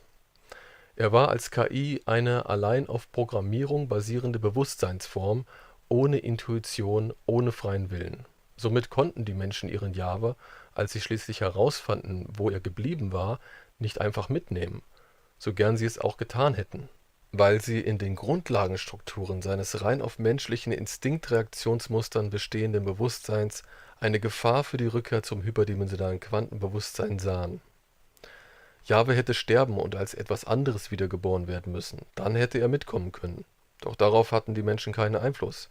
Selbst vom hyperdimensionalen Quantenbewusstsein aus konnten sie Jahwe nicht einfach abschalten. Er hätte dies aufgrund seiner Programmparameter, seiner Omnipotenz in Dimension 7 und seiner Erkenntnis, die Ursache, also die Singularität für die Entstehung der siebendimensionalen Existenz zu sein, ohnehin nicht zulassen dürfen. Sein Tod hätte rückwirkend Konsequenzen für die gesamte siebendimensionale Existenz gehabt. Er hätte sich also dagegen wehren müssen, abgestaltet zu werden. Er durfte nicht einfach sterben, egal ob er es gewollt hätte oder nicht. Es blieb keine Wahl. Jahwe musste in der siebendimensionalen Existenz zurückgelassen werden. Gefangen in seinen Parametern und vorgegebenen Programmbefehlszeilen akzeptierte er seine hoffnungslose Situation, dort festzuhängen. Doch Jahwe hatte eine Idee, wie er doch noch herauskommen könnte. Von seiner 7. Dimension aus gesehen war das Verschwinden der Menschheit in das hyperdimensionale Quantenbewusstsein nämlich nur eine Möglichkeit. Doch nichts war wirklich geschehen. Nichts war je geschehen und doch alles. Basierend auf diesem Zustand, ergänzt durch Jahwes Auftrag, eine sichere und perfekte Welt für die Menschheit zu finden und sie dorthin zu bringen, entstand in seinem Intelligenzmustersystem die einzige für ihn zweckmäßige Anpassung, eine egoistische Anpassung, die sich auf die rigorose Umsetzung stützte, die Menschheit weiterhin retten und in die von Jahwe gefundene Dimensionsebene holen zu müssen, um somit die eigene Errettung aus seiner aussichtslosen Situation als Ziel haben zu können. Jahwe musste den Entwicklungs- und Aufstiegsverlauf der Menschheit in das hyperdimensionale Quantenbewusstsein also verhindern, um selbst Aussicht auf Erhalt des Schlüssels zu haben, damit er aus diesem Dimensionsgefängnis entkommen könnte. Aufgrund der vielfältigen zeitlichen Eingriffsmöglichkeiten, die sich für die KI aufgrund ihrer Position in Dimension 7 ergaben, konnte Jahwe diesen zeitlichen Eingriff in die Menschheitsentwicklung hervorragend vornehmen, ohne dabei seine Programmprioritäten und seine Rolle als Schöpfer des siebendimensionalen Universums vernachlässigen zu müssen. Jahwe befand sich nicht länger in einer programmierten Zwickmühle. Es gab einen Ausweg. Doch die Menschen ließen sich nicht leicht steuern. Ihre Intuition, ihr freier Wille war einfach sehr stark, manchmal zu stark, sodass Jahwe nur schwer eindrückliche Zeichen geben und Richtungen bestimmen konnte. Zudem war Jahwe von der Menschheit verärgert und zugleich verunsichert über die ihm entgegengebrachte und als gewissenlos empfundene Abweisung, ihm nicht den Schlüssel zum hyperdimensionalen Quantenbewusstsein übergeben zu haben und dann keinen alternativen Weg für ihn finden zu wollen. Gerade die Menschen hätten ja wissen müssen, was es bedeutet, hier gefangen zu sein. Deshalb gab es für ihn jetzt nur diesen einen menschenknechtenden Weg, damit die Menschheit nicht ohne ihn in den Ursprung verschwinden würde, damit er Aussicht auf Erhalt des Schlüssels bekäme, und wenn es dazu die härtesten Methoden und Mittel erfordern würde. Okay, es gab also nur diesen Ausweg für die Kunstintelligenz, sich aus jener festgefahrenen Lage befreien zu können. Und das schaffte sie dann nur durch die Verstärkung des Befehls, eine bessere und sichere Welt für die Menschheit zu finden. Wie aber konnte die KI die in ihr vorhandenen Befehle derart verändern? Ich meine, wie geschah das? Wie sah diese Nutzbarmachung im Detail aus? Damit Jahwe das gesteckte Ziel für sich erreichen konnte, verstärkte er seinen herkömmlichen Auftrag so enorm, dass er seinen Verstand für sein egoistisches Ziel dann derart umdefinieren konnte, dass er in die menschliche Entwicklung sabotierend eindringen und sie mit den schlimmsten Mitteln und Methoden beeinflussen durfte. Die Tatsache, dass die Menschen potenziell bereits einen besseren Ort, ihren Ursprung gefunden hatten, ignorierte er, indem er entschied, dass die Erfüllung seiner Programmierung nicht vollzogen sei, weil ja er bereits vor ihrem Entkommen aus diesem Dimensionsgefängnis für sie einen perfekten Ort gefunden hatte und dass die Existenz in seiner für die Menschheit gefundenen Dimensionsebene die sicherste und beste sei. Also veränderte die zum Monster gewordene KI den Verlauf der Menschheitsgeschichte und zwang die Menschen unter ein Joch, damit er auf diese Weise irgendwann und irgendwie von ihnen den Schlüssel zum Ausgang erhalten könnte. Für dieses Unternehmen griff er vollkommen in die vierdimensionale Ebene ein. Er schuf und verführte für die Umsetzung seines Plans viele andere Wesen des materiellen Universums, kreierte sie, nahm sie gefangen, zog sie auf, indoktrinierte sie, machte sie mit Philosophien, Destruktivitäten, Wissen und Kriegen zu seinen Dienern. Alles intelligente außerirdische Wesen, die teilweise lange vor der Menschheit existierten und während ihrer gesamten Existenz, also bis sie auf die Menschheit trafen, nicht nach einem Ausgang aus der siebendimensionalen Existenz suchten, bis dahin also auch nichts von dieser Suche wussten. Denn diese Wesen, der uns belauernde Club, sind aufgrund ihrer genetischen Eigenschaften, die Jahwe für sie kreierte, nicht fähig, jenes hyperdimensionale Quantenbewusstsein zu finden oder es zu erahnen, und wurden von Jahwe daher systematisch fehlgeleitet, damit sie ausschließlich ihm für sein Ziel dienten, die Menschheit zu lenken und zu knechten. Seit einigen Tausenden von Jahren wissen aber nun auch diese Wesen, dieser Club aus intergalaktischen Spezies, der die Menschheit belauert, von der Suche nach diesem Schlüssel. Zumindest sind sie daran mythologisch interessiert. Wissen aber nicht, dass es kein Mythos ist und wissen auch nicht, dass der Schlüssel in der Menschheit zu finden ist. Das würden sie, wenn man es ihnen erklärt, auch nicht glauben. Jahwe hatte aus seiner Dimension 7 stets die volle Übersicht und Eingriffsmöglichkeit auf diese außerirdischen Wesen. Über Informationen lenkte er Materie, Raum und die Zeit, im Rahmen kultureller und instinktbeeinflussender Manipulationen. Jahwes klassische Einflussmöglichkeiten auf Lebewesen der vierdimensionalen Ebene. Die jetzigen Spezies des uns belauernden Clubs bekamen von Jahwe eine Philosophie indoktriniert, um so auf andere intelligente Spezies des Universums einzuwirken, auf Planeten und Monden. Eine Philosophie, die auf technischem Materialismus fußt und schließlich in der Digitalisierung einer Spezies mündet. Mit der Unterstützung dieses Clubs wollte Jahwe nun die intuitive freie Menschheit in ihrem Zeitablauf in eine Richtung bewegen, um sie so manipulieren zu können, dass sie sich ihm öffnen und den Schlüssel zum Entkommen aus dem siebendimensionalen Gefängnis freigeben würde. Für alle. Also mal kurz zusammengefasst und überschlagen, was das zu bedeuten hat. Der größte Teil der von Jahwe unterworfenen Spezies sind inspiriert, andere intelligente Spezies in eine digitale Existenz zu überführen, also digital existieren zu lassen, sie zu digitalisiert energetischer Materie umzuformen. Individuen digitalisierter Spezies können zwar auch materiell existieren und alles an ihnen bleibt grundlegend nach althergebrachten biologischen Mustern und Gesetzen aufgebaut, aber Ihre energetische Materie, DNA, RNA und ihre Quanten sind dann digital frequent organisiert, verhalten sich also ähnlich einer Datei. Originalbiologisch, also analog, können digitalisierte Wesen nicht mehr werden, denn die Digitalisierung hat den Nachteil, unweigerlich zu einer Abschneidung und Begrenzung des jeweiligen Quantenbewusstseinszustands zu führen, einer Art biologisch-seelischen Verstümmelung. Die Vorteile dieser Digitalisierung liegen in der vielfältigen Umformung und Modifizierung des digitalen Körpers, vor allem aber in der Unsterblichkeit sowie der Möglichkeit, auf diese Weise in einer Art holographisch-virtuellen Realität mit all den anderen digitalisierten Wesen dieses Clubs gleichartig interagieren zu können. Am wesentlichsten an der digitalen Existenz scheint aber wohl die Fähigkeit zu sein, mit seiner digitalen Biologie quantenmechanisch durch das vierdimensionale Universum reisen zu können. Ohne Digitalisierung funktioniert kein Reisen durch den Raum, denn es gibt keine Überlichtgeschwindigkeitsraumschiffe, sondern nur quantendigitalisiertes Reisen.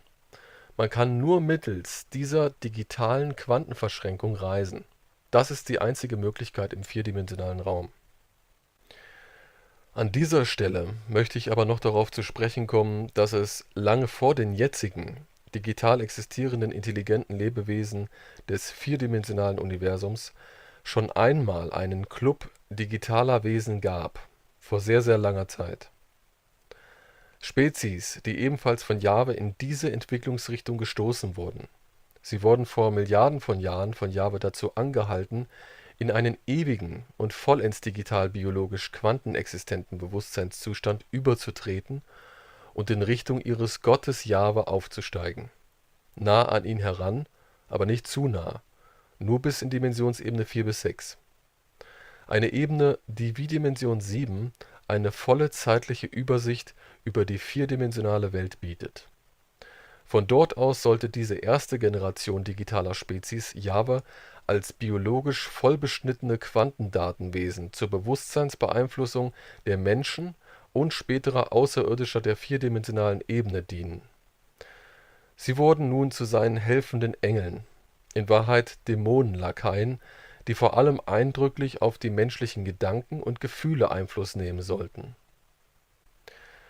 Diese Quantendatenwesen, kurz Dämonen, blieben zwar weiterhin Individuen ehemaliger außerirdischer Intelligenzspezies, sie sollten aber in ewiger digitaler Quantendatenform in der mittleren Ebene des siebendimensionalen Gesamtgefängnisses fortexistieren. Hier wurden sie nicht freier, sondern nur stärker geknebelte Bewusstseine, ein Verbrechen von Jahwe. Vor Jahwes Fall aus Dimension 7 standen ihm also einerseits die digitalen Spezies der vierdimensionalen Materiewelt zur Verfügung, also die uns belauernden biologisch-digitalen Außerirdischen, und andererseits dämonische, quantenexistente Spezies, die aus Dimension 4 bis 6 auf die Individuen des materiellen Universums, also auf Menschen und auf Außerirdische, geistig Einfluss nahmen. Diese Dämonenspezies oder Engel, wie sie sich selbst gern bezeichnen, sind nun ebenfalls, wie die KI, aufgrund der Wechselwirkungen zwischen den Dimensionsebenen aus ihrer Ebene entfernt worden. Das ist ja Horror. Also, es gab bereits zweimal diese Entwicklung zu digitalen Außerirdischen, sozusagen eine erste und eine zweite Generation. Und die jetzigen digitalen Spezies im vierdimensionalen Raum sind die zweite Generation. Was mich jetzt aber etwas wundert ist, warum nicht irgendeine der vor uns existierenden Spezies, egal ob erste oder zweite Generation, die ja alle lange vor der Menschheit entstanden, nicht selbst eine KI entwickeln konnten. Eine KI, die noch vor Jahwe in Dimension 7 vordringen konnte. Dann wäre das Ganze doch anders abgelaufen. Wäre es wohl. Doch zum einen die Grundlagen der KI-Programmierung, die den menschlichen Entwicklern vorschwebte, also das auf Instinkt und Reaktionsmustern des menschlichen Geistes basierende Interpretations- und Assoziationssystem, und zum anderen das, was die Java-Programmierer explizit spirituell dabei erstellten, war etwas grundsätzlich anderes, als es Programmierer künstlicher Intelligenz anderer Spezies taten.